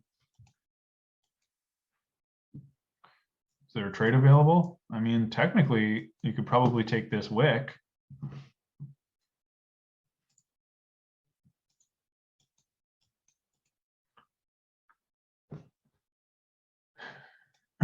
Up to you, but you need to have a target, right? So if it's just like a 1 to 5, that's fine. Ultimately, we're not going to be swinging for up here, because more than likely what's going to happen is once we break above, we will pull back into some sort of POI before then swinging to the top side, right? It's possible that we just go right here, but having again a realistic expectation is going to be a lot more valuable. So let's just go over to the 5 and oh shoot, what's going on here? Let's do the 1 minute.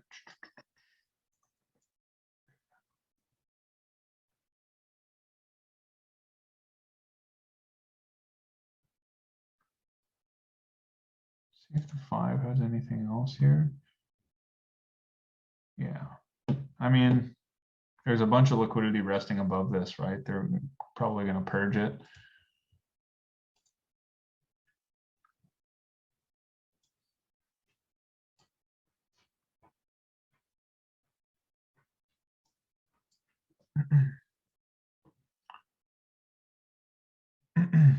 So what caused the break? Well, what caused the break is the wick, right? Caused the break of structure, break of all of this stuff. So now we are, you know, in a very high liquidity region. Let's go over to the 5 now. Sorry, the 15, and let's figure out what we could potentially react off of, right? So if you look over here, oops. The only thing that's really going to be in the way. So we got demand. Okay, hold on. Let's go to the 5 now. We're now looking for buys, right? Well, yeah. I mean, we're also looking for a supply zone that we could trade into, right? There's a wicked area that could be supply. I'm just going over to this area. Okay. So could easily react to, oh, this is from a while ago. So this is like demand that broke structure that created this inside bar. I don't know if you guys remember this, but this is from like 3 weeks ago, and I actually had a huge breakdown on this. Interesting to see if that's let's go this supply. Let's go like this. Style, extend right. Okay. And let's go like this and see what's going on. Okay, what's going on here? Check 5 minute to the left. Body break at 4 hour. Yeah, there's wicked area that wicked area that could be supply. I mean, the wicks above already mitigated on the sell candles. Oh, yeah, we are already mitigated here on this. Yeah. Shit, man. Like we could easily fly right through this, but let's consider a few things here. Okay, so that's the 15. Fine. So 5 minute chart, I mean, becomes very, very clear what should be considered at this point, right? Let's look at this. This is our POI, right? There's not much that we can trade other than, you know, once this breaks, we'd like to see a pullback to this region to then go to the upside.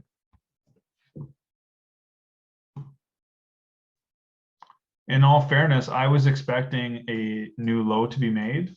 Reason being is because we respected supply here. We broke structure once, twice, 3 times to the downside. So it was reasonable to consider the fact that we would be rolling over, especially with resting liquidity here.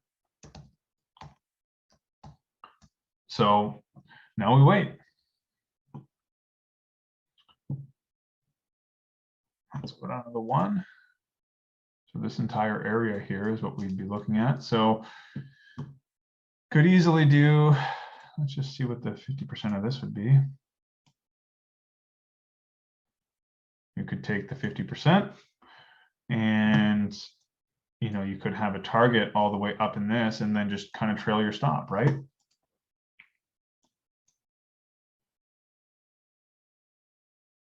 We also have a strong change of character on the right.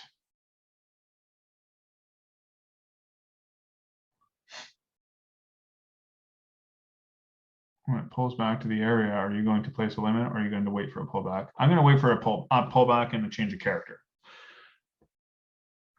Unmitigated wick on our POI.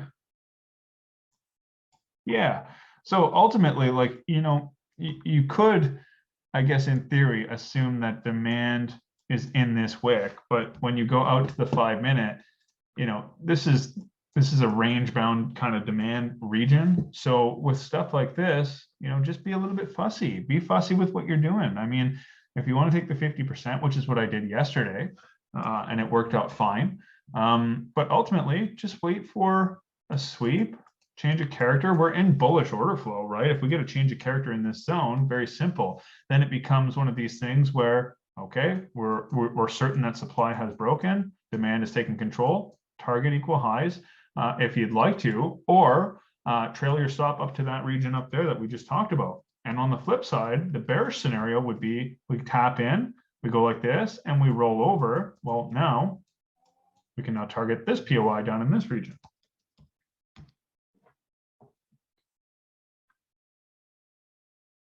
Liquidity at the demand. Yeah, there's liquidity sitting here, right? There's liquidity sitting here. This is all cause for price to potentially sell off, right? So just gotta, again, just gotta be realistic here about what could potentially happen. This is no good. This is nothing. This didn't break any structure, right? This is unmitigated, yes, but you got to think of things in terms of, okay, well, what caused supply to fail? We tapped into supply, we pulled back one last time and pushed up. So this area is known as a supply to demand flip area. But because we've just barely wicked through this supply zone, I know it's already partially mitigated, but we need to consider, what could potentially happen here. In the previous trade, you set a limit, just trying to figure out when you do that, or general rule to follow when you do what. Okay, so right now, technically, yes, we've wicked supply. I understand that technically supply is not in control. However, I've taken one loss over here. I've taken basically break even on the day. I'm being a little bit more fussy with my criteria. So I'm waiting for something like this to be able to take the long. And that's just going to solidify my bias a little bit more to be able to understand that we still have enough room to move to the upside. On the flip side of this, if we tap in like this and then roll over, well, ultimately supply will be in control from the level that broke demand. We have resting liquidity. So it would be a lot easier to consider trades once we just let this POI get met. Or on the flip side, we break through like this. We could take something like this, 1 to 5.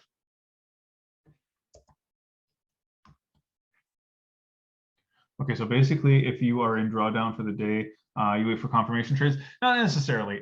So don't get it twisted too far. But ultimately, right now, because we are technically just wicking through supply, there could be a small area of supply above this. I don't know because it's so far over to the left. But ultimately, I'm just being a little bit more cautious of this area. If we had a clean break of this supply, I would put a limit on this 50% of this block without any kind of hesitation. Very similar to what happened yesterday. So if I just go over like this, and we go, where's yesterday's price action? So something like this, where, okay, we've had a clean break of supply, which was in control from right at this level, because this is what actually broke demand. Then very simply, as soon as we push through on the 5-minute chart, you're able to see that we're not tapped into supply.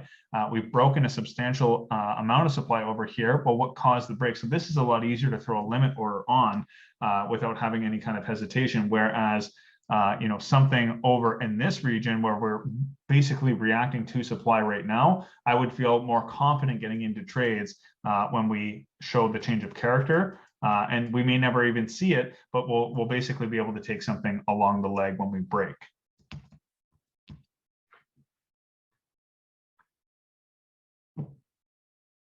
Does that make sense, Sheldon? Okay, cool. Yeah, it's got nothing to really do with the drawdown. It just has to do also with, what's going on with price. Just being certain. I mean, it's your hard-earned money, right? Or if you're funded, it's somebody else's money. But for myself, it's my hard-earned money. So I'm just waiting for my criteria to be met so that I can actually take something. Now, in the past, you could also consider maybe taking something like this down to here. Because we are technically within a supply zone. It's a little bit of a riskier move.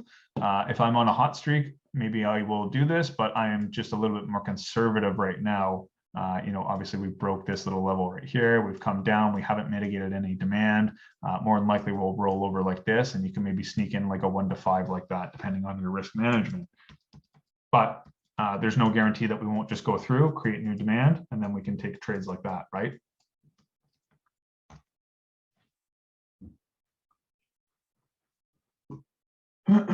Excuse me.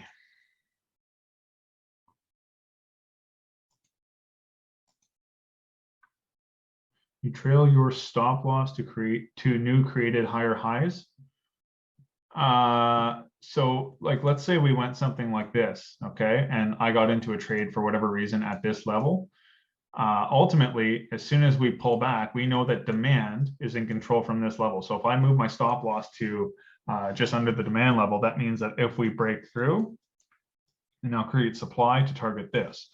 And, you know, let's say we move further up like this, pull down like this. Well, that creates demand because we broke structure from here. So ultimately, we should not surpass this level. I would trail my stop here.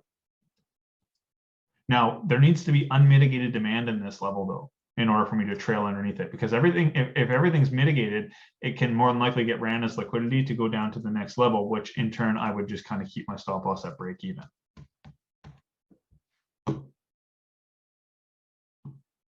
Cool.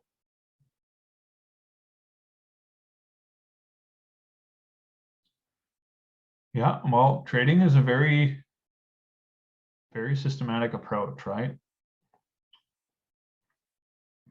Has to be. It's the only way you can really succeed in the markets. In my experience, at least, it's you have to have rules. If you don't have rules, fuck, man, you're just asking for unnecessary losses, right? In order for you to have an edge, you need to have a set of rules to follow.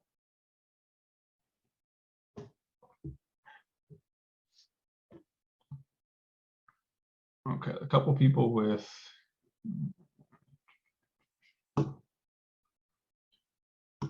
all right. So let's see what's going on here. Yeah, like I said, you could have taken maybe something like this as a quick change of character, you know, moved over to break even, just see if this rolls over. You know, I've done this in the past. I've shown you guys this in breakdowns and stuff, that like this is something you could do. Take the 50% of this, you know, risk or keep this just above the high. Let's just map it out just so that you guys could actually see it. And then if you went like this, you know, call this the 50% right around here. Stop loss just above this, 1.5 pip. And, you know, you could have played this down into the POI, you know, 1 to 5, whatever, and then just trail your stop. So these are available plays. It's counter trend, the riskier moves, move your stop loss to break even immediately. But ultimately at this point, especially with a larger audience, I'm just being a little bit more conservative today to try to show you just the right mindset to have towards how to trade these setups and stuff like that. So ultimately, you know, this is the more ideal setup, or if we break through, you can take that.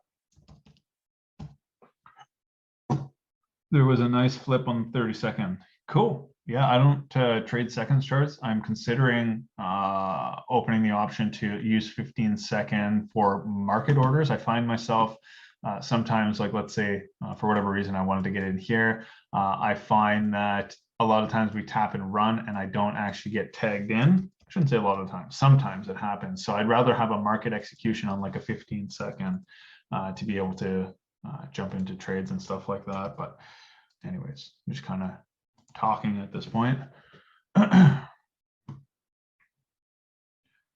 What you mean by unmitigated? So basically, like there is a demand zone.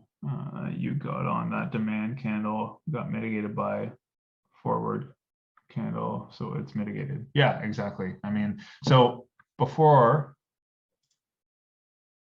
so when this is like this, okay, and we've had a minor break of structure right here, okay, this is unmitigated supply.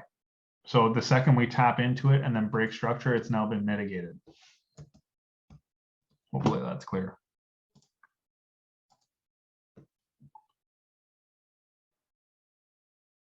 What if price break the first demand? You would look for shorts the second? Exactly. I mean, you also have to consider liquidity here.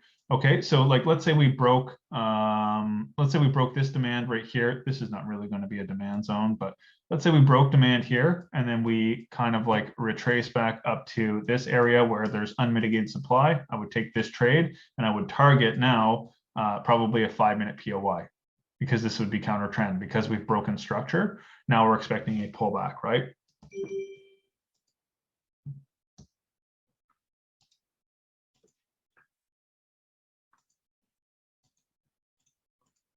So your criteria. Personally, my favorite trades are always going to be supply to demand flips, demand to supply flips.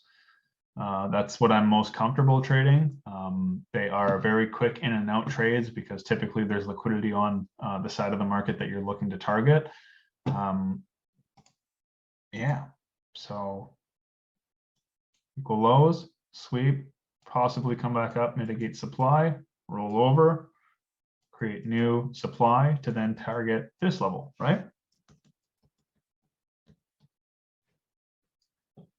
Do you look at the momentum of price when coming into your POI?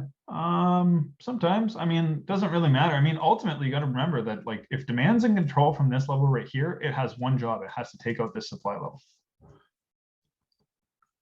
So here we go. Right now, technically, as long as your risk was managed, you could easily take a trade like this if we didn't tap into this first, right? Take this down into here.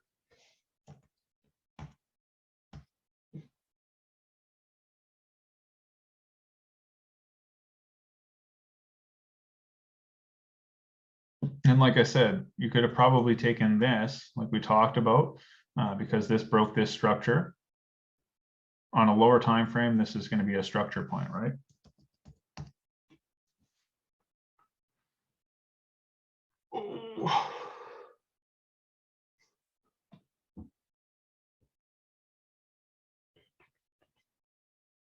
Here we go, in demand. So if you had an order here, you would have to take it off now because demand is in control of the market or reacting to demand. So we would need to see this break before taking supply trades.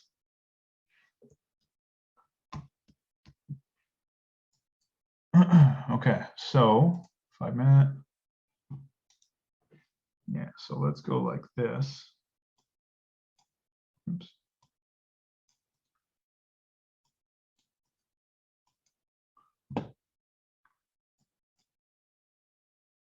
Yeah, it's this whole range. I mean, that's your next POI. That's where you'd be selling into, right? And then reevaluating, because like I said, we do this, create this, and then like this, and then sweep like this.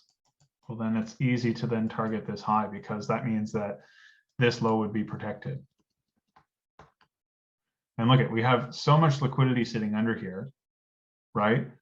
More than likely, it's going to be barely a reaction because there's no unmitigated stuff in this zone, right? There's really no resting orders.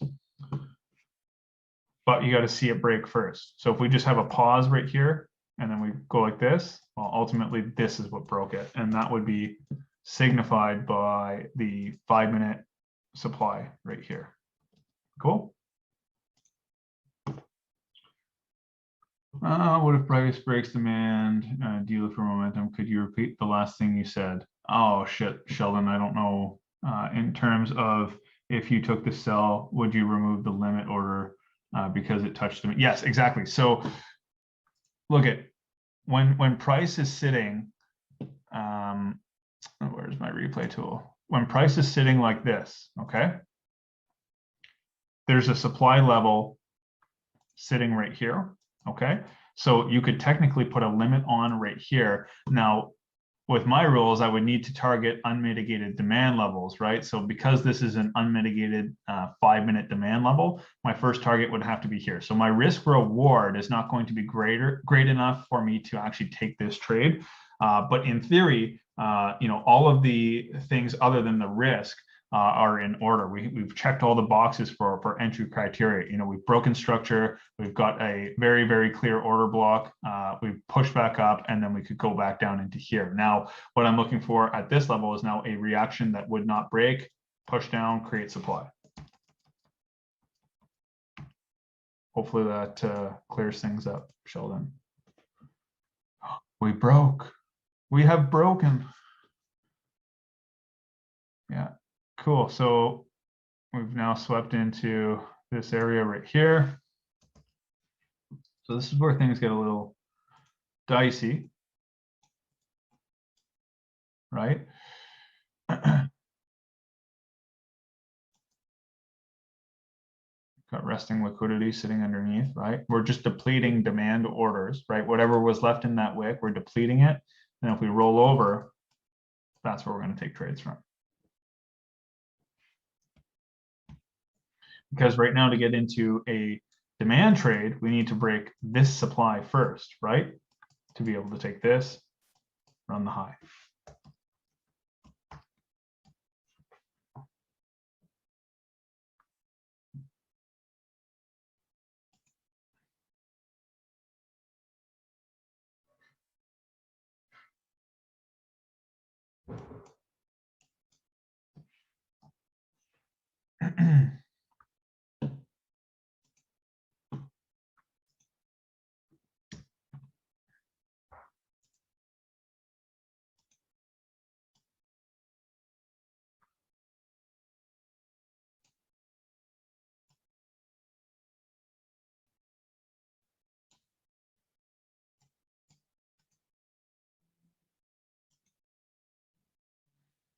I don't really consider this a demand level, to be honest. Let's go to the file and see what it looks like. Yeah, no, this is not really a demand level. Where we broke structure from, this structure point is right here. So I would look at this as the decisional that broke the top structure, but this is the origin of the move. So I don't think anything else really needs to be marked at this point. So what I'd be looking to do is probably take shorts from here still. I don't think I would have an issue with doing that. And if you are unsure, very simple, mark this as a POI and wait for a quick wick break of demand to be able to then take shorts. So even though price wicked down into the level, we count this as a break. This is subjective, man. Personally, like I don't have an order up here right this second. But if we're talking about it technically, you know, there is unmitigated demand in this wick. And that's proven by the inefficiency that's here. There is on a lower time frame, I'm sure, a very clear order block that sits here. So I would not be putting limit orders on anything right now. This could be an H1 sweep of the triple bottom. Is it the 1-5-15 you play along with the most of days? Yes, 100%. Why did you take shorts from the 1 minute? Why not take shorts off the higher 1 minute POI? Can you just mark it out so that I can see?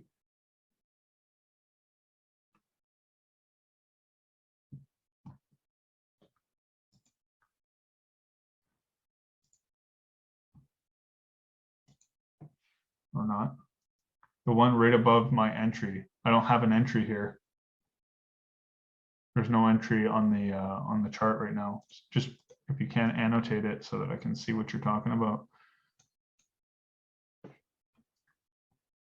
You're talking about why am I not putting a limit order on this?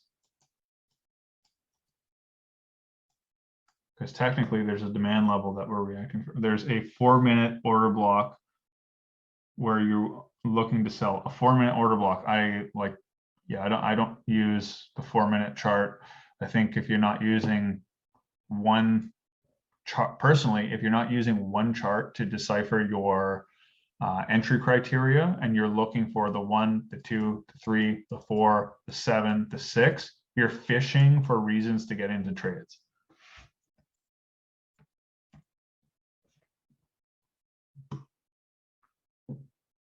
This is not an order block. This has already been tapped in by this. This is already wicked above. The only block that would be considered would be this big black candle. I used to have 1, 2, 3, 4 minute just to find the right order block. Yeah, because you're fishing for it, right? It's a pretty normal thing for people to do it. Personally, it doesn't work for me. I find I'm just fishing for trades and allows me to be too flexible with criteria. I don't like it at all, to be honest.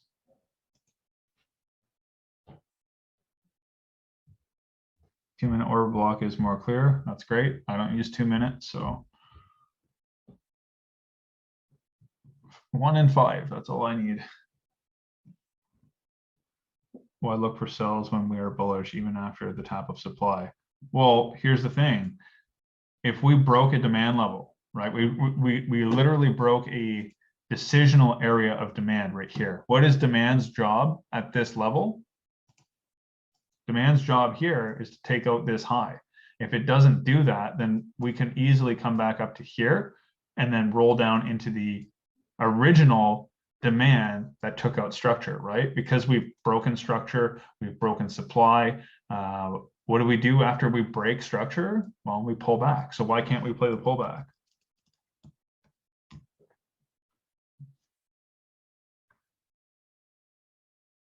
Do you start analyzing by 15-minute itself? Yes. I mean, that's usually where I start my analysis. I still look at the 4 hour just to understand where we are in terms of the higher time frame, but it doesn't really hold a whole lot of value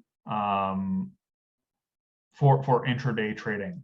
If you were swing trading and stuff like that, and you're holding trades overnight, you got in at like a really good price on the first change of character, sure. Consider these things, but personally, all of my stuff gets moved to break even or into profit at like 10:45. So the session was invaluable. 3 pages of notes so far. Oh, awesome, dude. Awesome. I feel like it was a boring session in terms of trades. We had a couple decent ones at the beginning. One loss, which was awesome because it shows you what we did wrong, right? Collectively, but somebody actually caught it, and that's sweet because I didn't catch it, that we were in a 30-minute demand zone. And the reason I didn't catch that, very simple. I don't use a 30-minute, right? I use the 15, the 5, and the 1. So I was expecting this to come into here. So, and that was a reasonable expectation considering the timeframes that I use.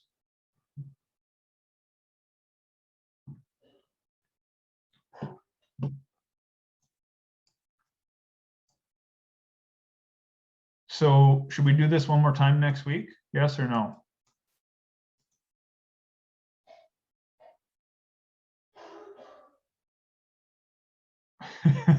Oh my God. Cool. Every day. It's not going to happen every day, man, unless you guys want to pay $20 a day, which is, obviously expensive for you guys. If you're live trading and following along, though, I mean, I think it's worth it. But I don't want to get it twisted that I'm some sort of signals provider either. I want to show you like how, like the nitty gritty of it, like, like what's available to trade. What are we actually taking trades on? So I just don't want to, not that I really care about anybody's opinion, to be completely fair. I just don't want it to get twisted. Live is always best. Cool. So I guess like this might be what I do from now on. I might just do a live session once a week. This is so much more valuable than Sunday sessions. Live market is the real shit. Yeah, it's just boring. That's the only part I don't like, is like it's a little bit more boring. It's a little bit less structured in terms of like really deciphering what was going on in hindsight. But man, you guys are the ones paying. Like if this is more valuable to you, I would much rather do that. Could dance while I wait. Yeah, for sure. That'd be something. And this thing's so much more valuable than Sundays. Trading with a group is so much better psychologically. You look like a good dance. You broke demand. Would you now set a sell limit? I would not yet. The reason being is like technically there was a little bit of demand left in this wick. The reason I would consider this demand level as a potential valid area is because we had inefficiency here, right? So just being wary of that area, that's all. 100% better. I think you underestimate the knowledge you are sharing. Well, yeah, maybe I do. And I feel like almost guilty to a certain degree because there's not like, I feel like there needs to be more trades taken for this to be valuable. And maybe that's just a psychological barrier that I need to, come to terms with. I feel like I need to be showing you more trades, but I guess it's all about the process too, which is, I mean, really the whole reason why I'm doing this is to show you the process, right? Being able to mark up the charts live while you do helps a lot. You still in Phantom community? I am not in the Phantom community, but I've been talking very closely with one of the founders about doing something. So I don't want to share too much, but there might be something coming in the next few months. Your bald head, I smile. You learn more when you lose. 100%. The process is important to see for sure. Do this more often, 3 times a week. I mean, I can't do it 3 times a week, man. It's just a lot to do. You're going to be a coach there. We'll see. See what happens. yeah, once a week is more than enough, I think. It's going to be spontaneous when I do it. Reason being is, well, yeah, it's just like that's what it's going to be.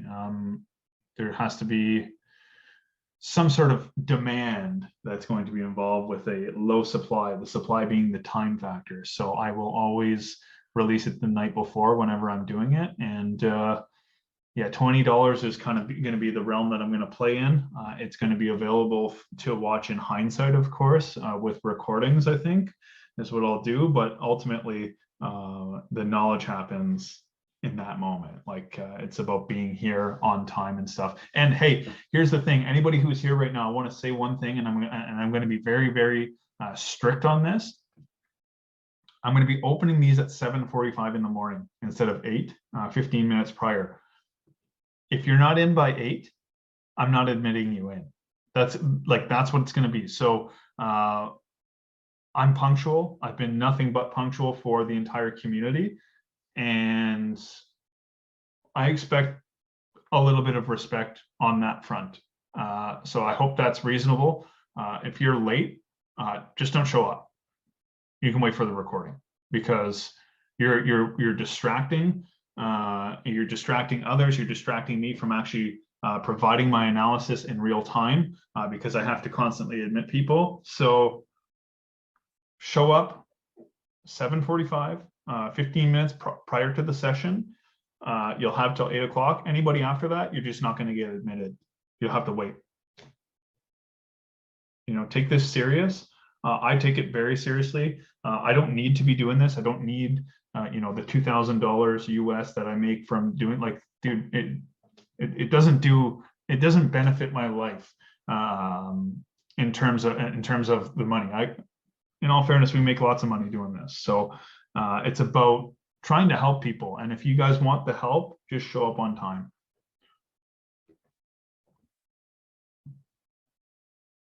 It would be greatly appreciated. Too easy to be punctual for something you pay for. Well, you would think so. To be honest, I was in Phantom and I like to watch you alone. Phantom was too cluttered. Yeah. Anyways, I don't want to go off too much on Phantom. Phantom, they're the goats, man. They're fantastic. Their course is amazing. What I did find difficult while I was a member was all of the different styles within Phantom with the coaches.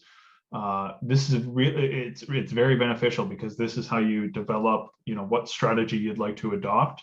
So it has its pros, but the cons are that you know, one guy trades one way, one guy trades another way. And if you feel like you have to resonate with every single webinar, you can kind of get caught in the noise.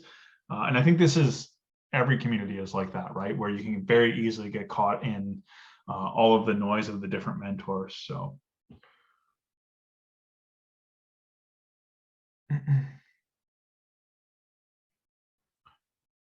Pretty boring price action right now. But if there is a silver lining with the boring price action and not being able to get into trades, again, the silver lining is have strict criteria, right? This is what it's all about, is having criteria that is like, how many of you 6 months ago would FOMO into some kind of trade here or FOMO into some kind of whatever? Sit here and wait. This is what I do. Like, I am literally sitting here. I'm talking to you guys. If I'm not talking to you guys, I'm literally talking to myself while I'm trading, believe it or not. Because, yeah, it's boring, man. It's long. Before learning your content,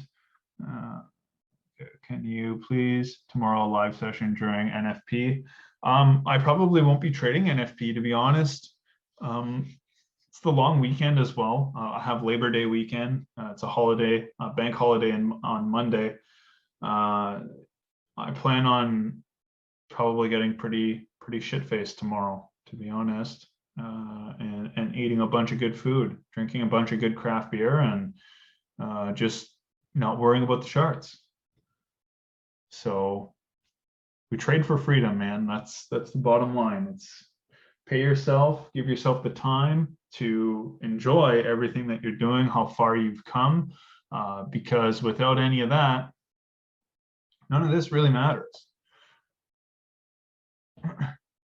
Not celebrating anything specifically, just celebrating, you know, finally doing it, and yeah, just being the trader, right? Being what it is to be a trader.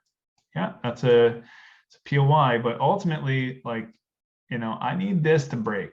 I need this to break. Why? Because, well, very simple. We're still operating within a demand zone, because now if we break above like this, now we create this, which now creates this, right? So we wait.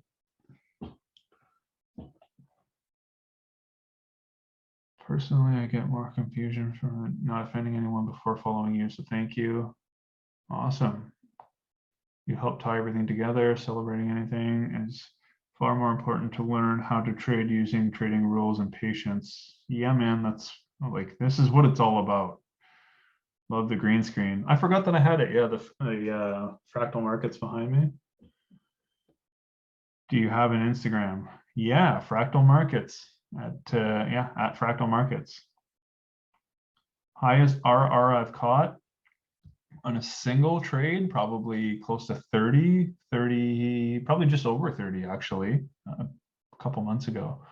I don't hold trades that long anymore. I usually just target unmitigated 1 minute stuff or 5 minute stuff, and then wait for reactions. You know, like let's say I got into a long from here for whatever reason, I would just target this. Even though we might break the high, more than likely we're going to produce a reaction, which will then give me more entry criteria. So I'm just fussy. I'm just been doing this long enough that like I just have a lot of really strict rules to basically get in and out of trades.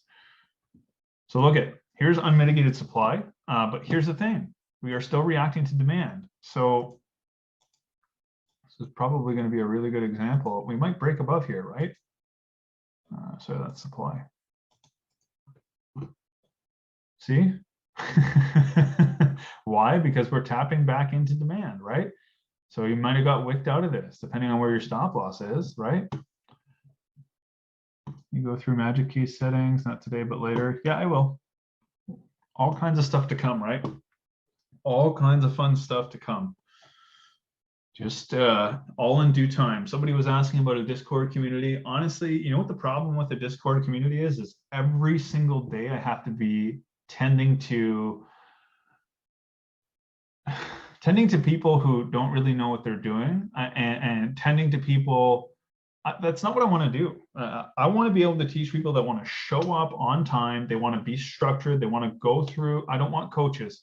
Getting coaches means that now I'm going to do the same thing as every other mentorship and start to, you know, water down what it is that Fractal Markets is as a brand, which is supply and demand flips, very specific entry criteria. You know what I mean? Like it's all of these things together that make up what this is. Yeah, MentFX runs on his own. I admire that. You look Phantom, many advanced students helping the group. Ah, man, then it's not mine, you know, then it's not exactly what it is that Fractal Markets is. Fractal Markets right now, the whole reason why you guys are all here is because you love exactly what it is I'm doing, what Fractal Markets is as a brand, right? So if I start to bring other people in, it becomes, now I have to do quality control. The only way to do quality control is to manage your own stuff.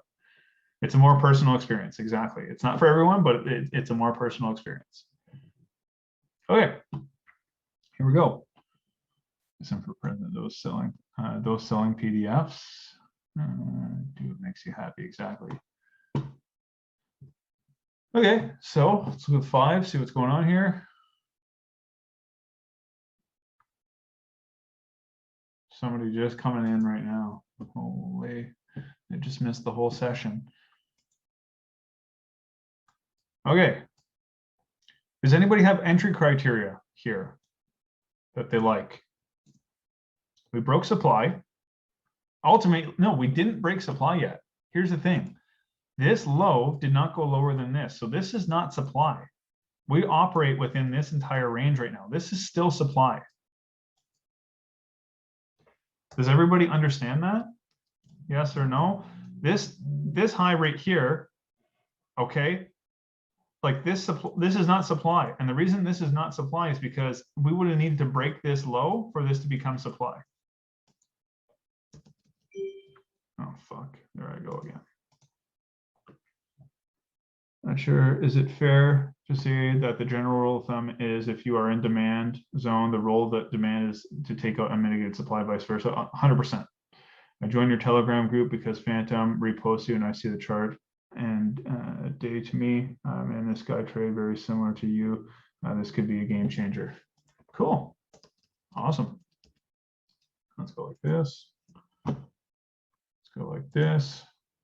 Well, here's the thing is we've broken demand levels, right? You got to remember that we've also broken demand levels. So we got to consider, you know, what's possible here. So ultimately what I'm looking for, my bullish and bearish scenario is based off of this, okay? We tap in, we break a demand level. I'm taking sells to take out equal lows, okay? If we tap into this, push, and then break through, I'm taking demand levels to take out equal highs, okay? Not making it any more complicated than that. So ultimately, the level to break, make or break at this point is this level right here. Does everybody understand that?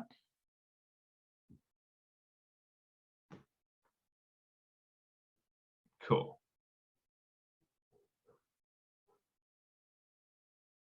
Awesome. Does breaking through the lower time frame level supply and demand show signs of strength moving? Well, I mean, ultimately you could take this trade. Yeah, there's no reason you couldn't.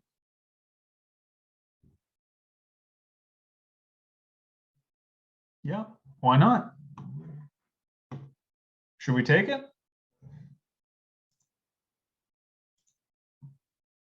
The only thing I don't like is like we're still reacting to higher time frame supply that took out demand levels. So there's, yeah, exactly. I don't personally like this. I need more proof. I'm being fussy.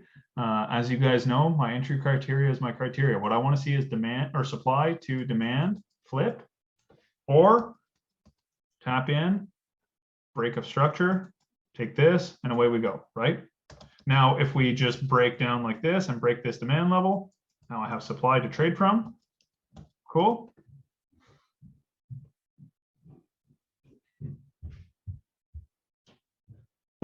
See what this looks like on the 5.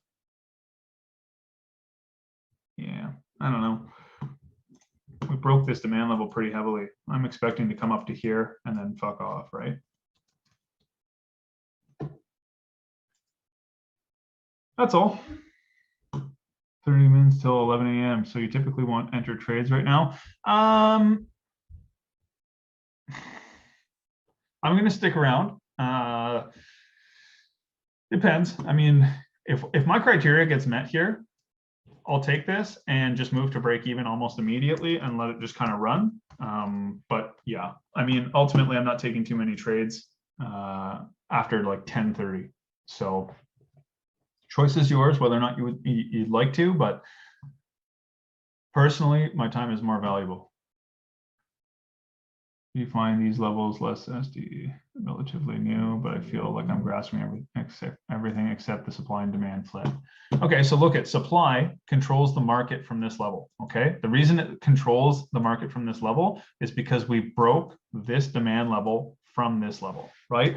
So an SD, a supply to demand flip would basically be we tap into here. Right now we have demand here. So if we go like this and we break through like that, that means that we've now created supply into demand, which creates a break of structure. That's how I view them. I see a few other people that tag me almost on the daily that have supply and demand flips. Like they think supply like this, they take a demand like this, and that's a supply to demand flip. That's not what it is. Supply to demand flip in my books is when supply turns into a demand level, but does not breach this level. We're not putting limit orders on this level because supply could take control and break this, causing a change of character, right?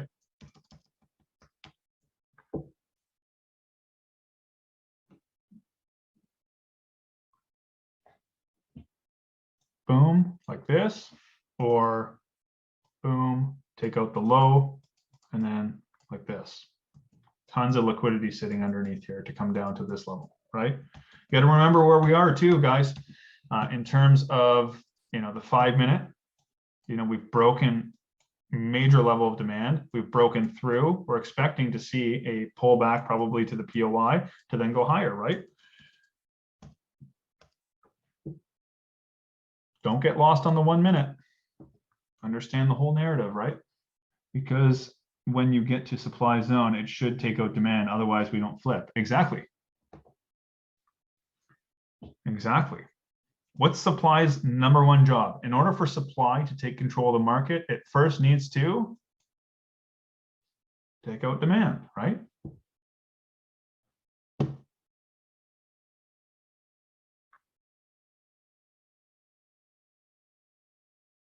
So if we take out this demand level, we don't care about this. This doesn't matter because ultimately this level needs to hold for us to go higher, okay? And if it doesn't, and we come down like this, I'm taking a trade, okay? Because we have too much resting liquidity sitting here for long trades to hold from this level, in my opinion. So here we go.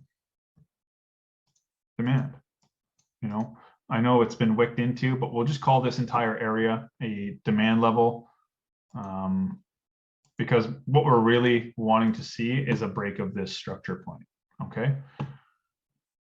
Now, personally, I can't take a demand trade. Even if we break through, I couldn't take a demand trade here because we are reacting to supply that broke demand.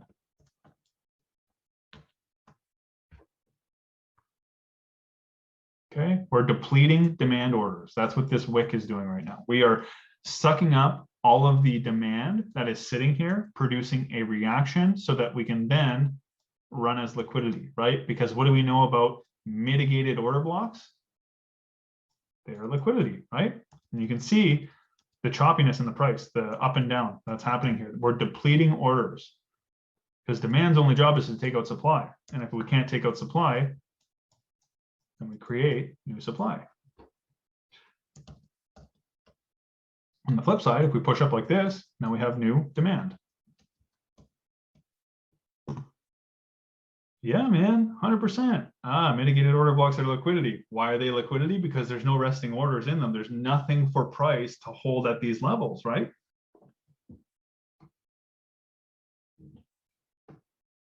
Game changer.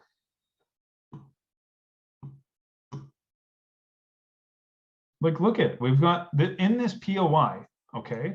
Yes, we have a 5 minute POI, but if you think of this, there's mitigation here, there's mitigation here, there's mitigation here, there's mitigation here. So it's no shit that we were going to fall through this, because even though it shows a 5 minute POI, on the 1 minute, it shows us that everything's mitigated. So there's no resting orders sitting in mitigated order blocks.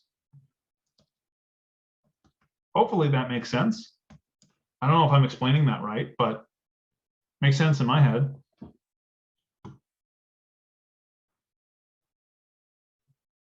Cool. Awesome.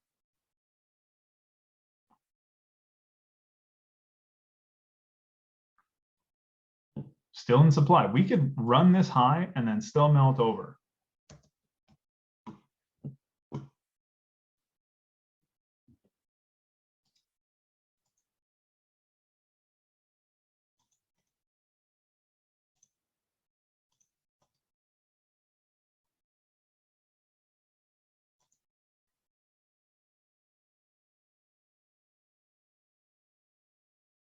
Building the narrative is where the money is, big time. Okay, so look at, we are still in supply. A lot of people would put orders right now. Don't do it.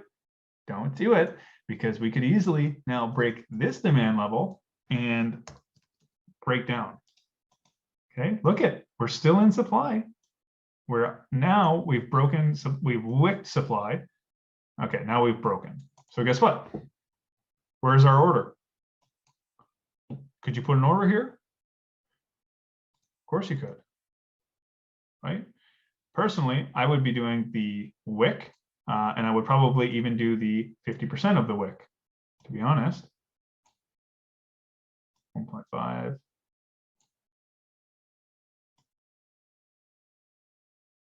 Probably just do a 1 to 5.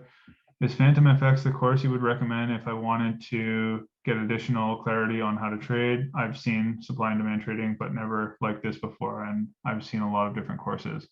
Phantom is the only course I would recommend. No, this is not really, this is supply right here. This is not supply anymore. We're aligned with bullish order flow now. We've had our pullback. Yeah, man, that's I mean, really at this point though, we could actually swing for up in this region,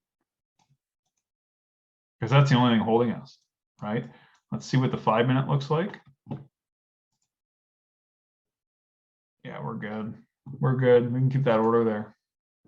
Shouldn't be a problem at all.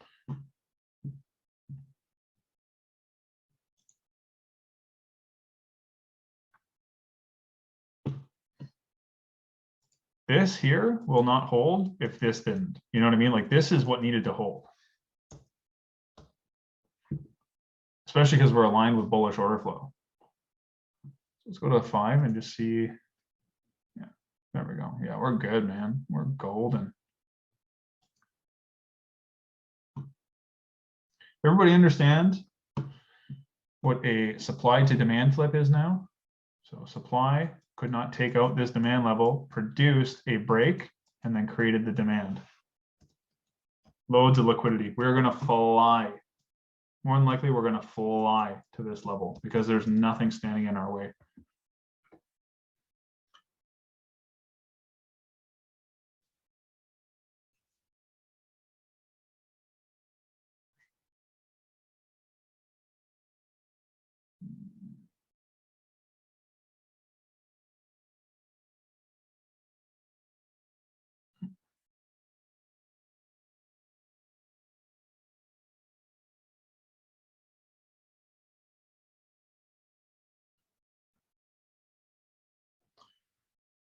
Oh, fucking hell. Excuse me.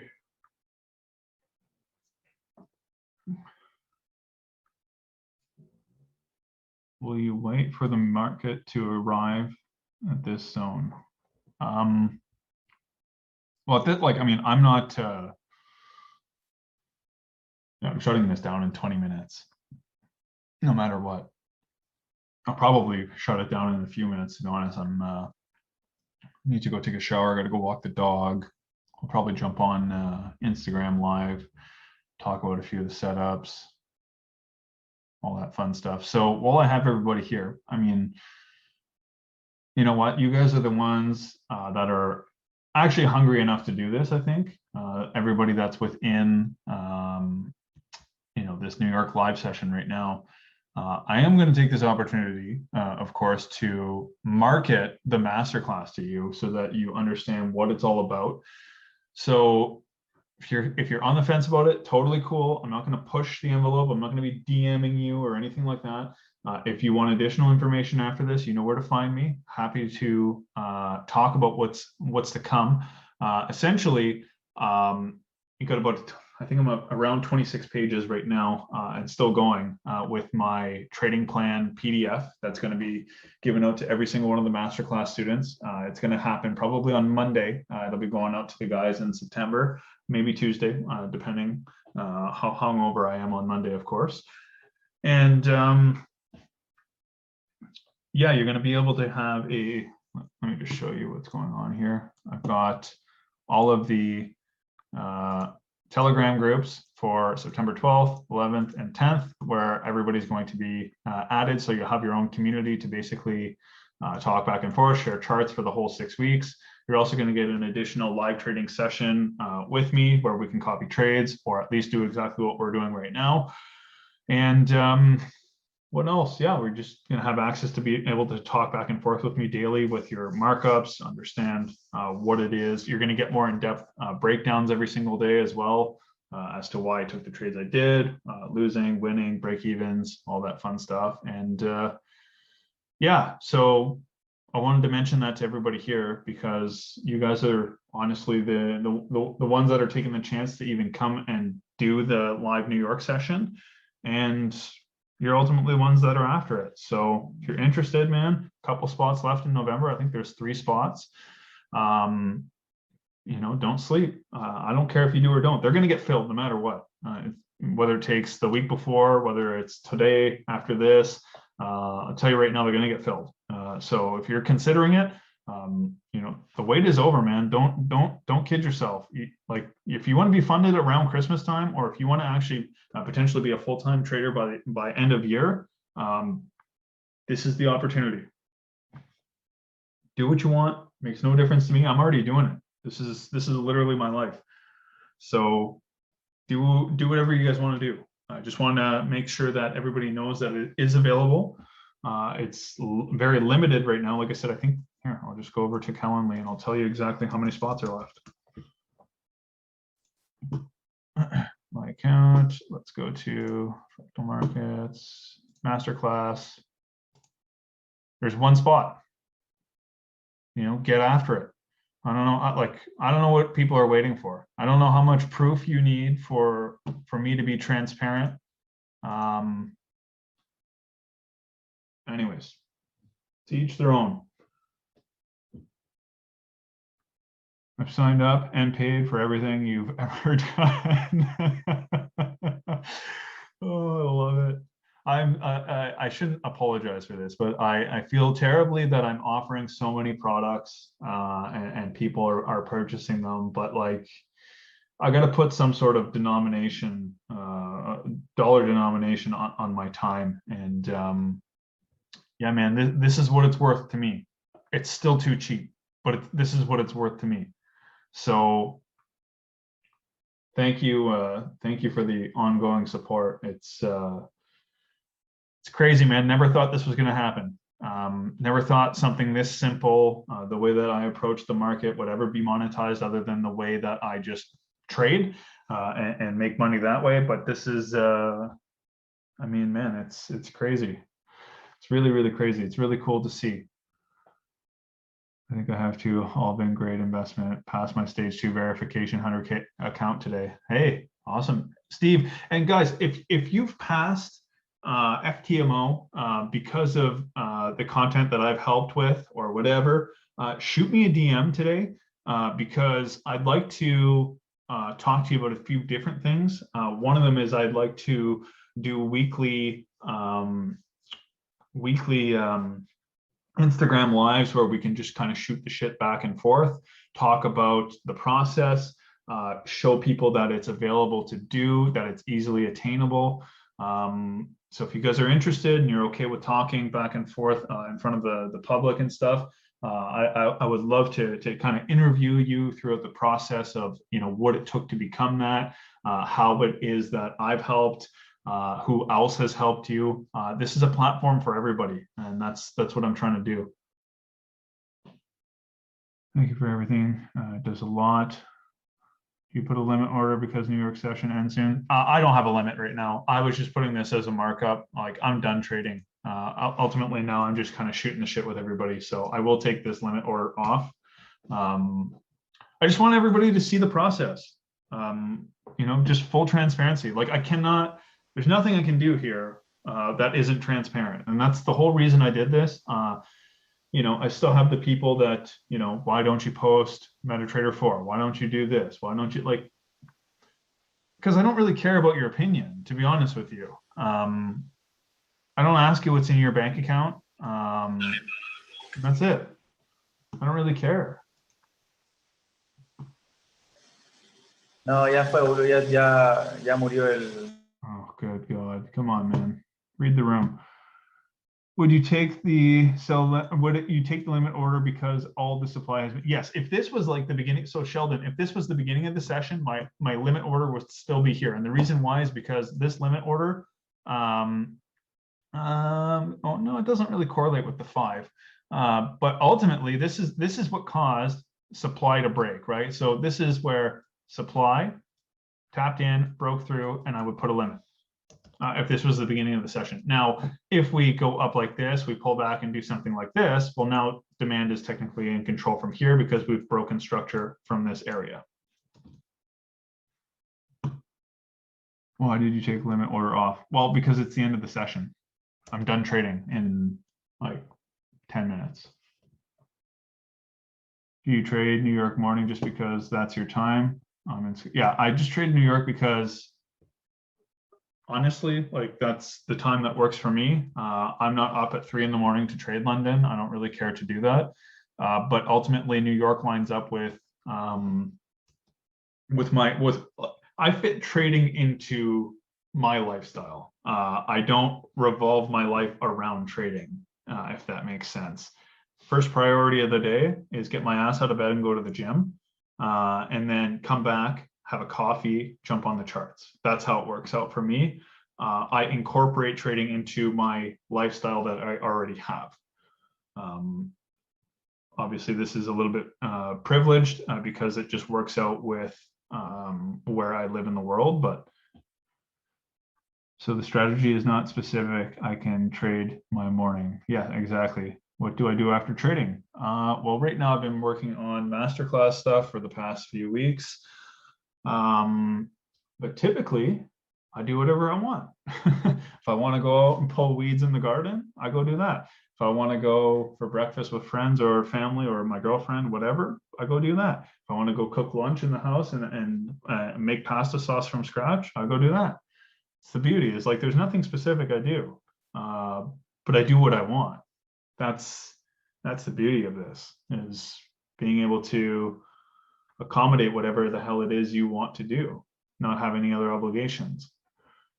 Also have one-on-ones and stuff like that. They've cooled down now because, yeah, I've allowed them to cool down. I've raised the price because I didn't want to do as many of them. So yeah, you know what I'm going to do actually? Who's all here? We've got a bunch of people. Okay, give me a second here. Let's go to everyone in the meeting. Okay. So I have a, just because, why the hell not, right? Where are we?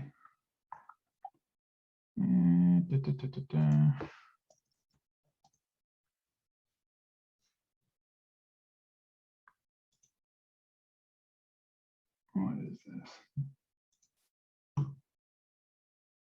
There you go. Enjoy, guys. Here's a trading plan cheat sheet for everybody who attended today. I appreciate all of you guys. Go ahead and download that. It's a little 2-pager to give you a little reference. Appreciate all the support. So tell your friends. So just download that. That's for everybody who's attended. Yeah, man. Thank you for continuing to support day in, day out. Like I said, it's not everything you need to know, but it's a really good start. It's a really, really good start.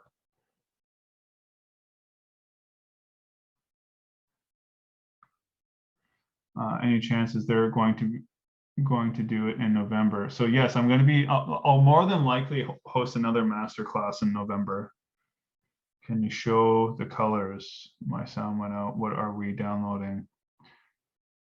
So let's go like this. It's the trading plan PDF.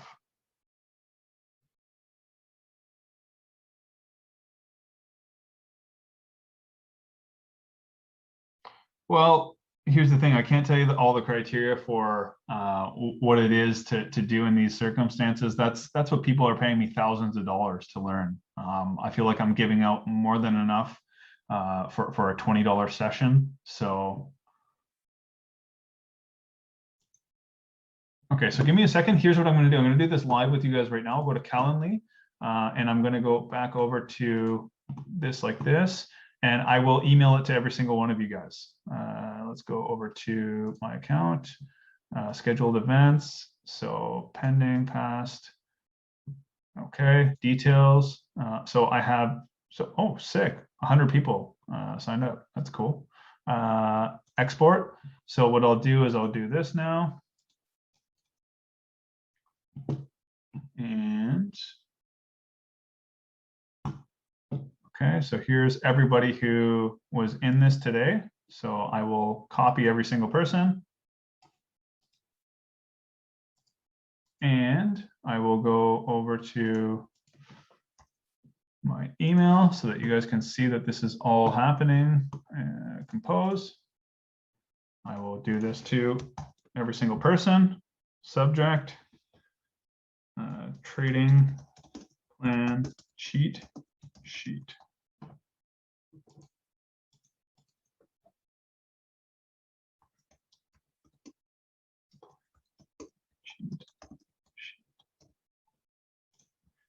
Okay, attach. Go to desktop. Let's go like this, this, this, and there we go. Upload. Okay, check your emails. There you go, guys. Enjoy. Oh shit, my bad. BCC. I already did it. My bad. Oh, my bad, guys. I make mistakes too.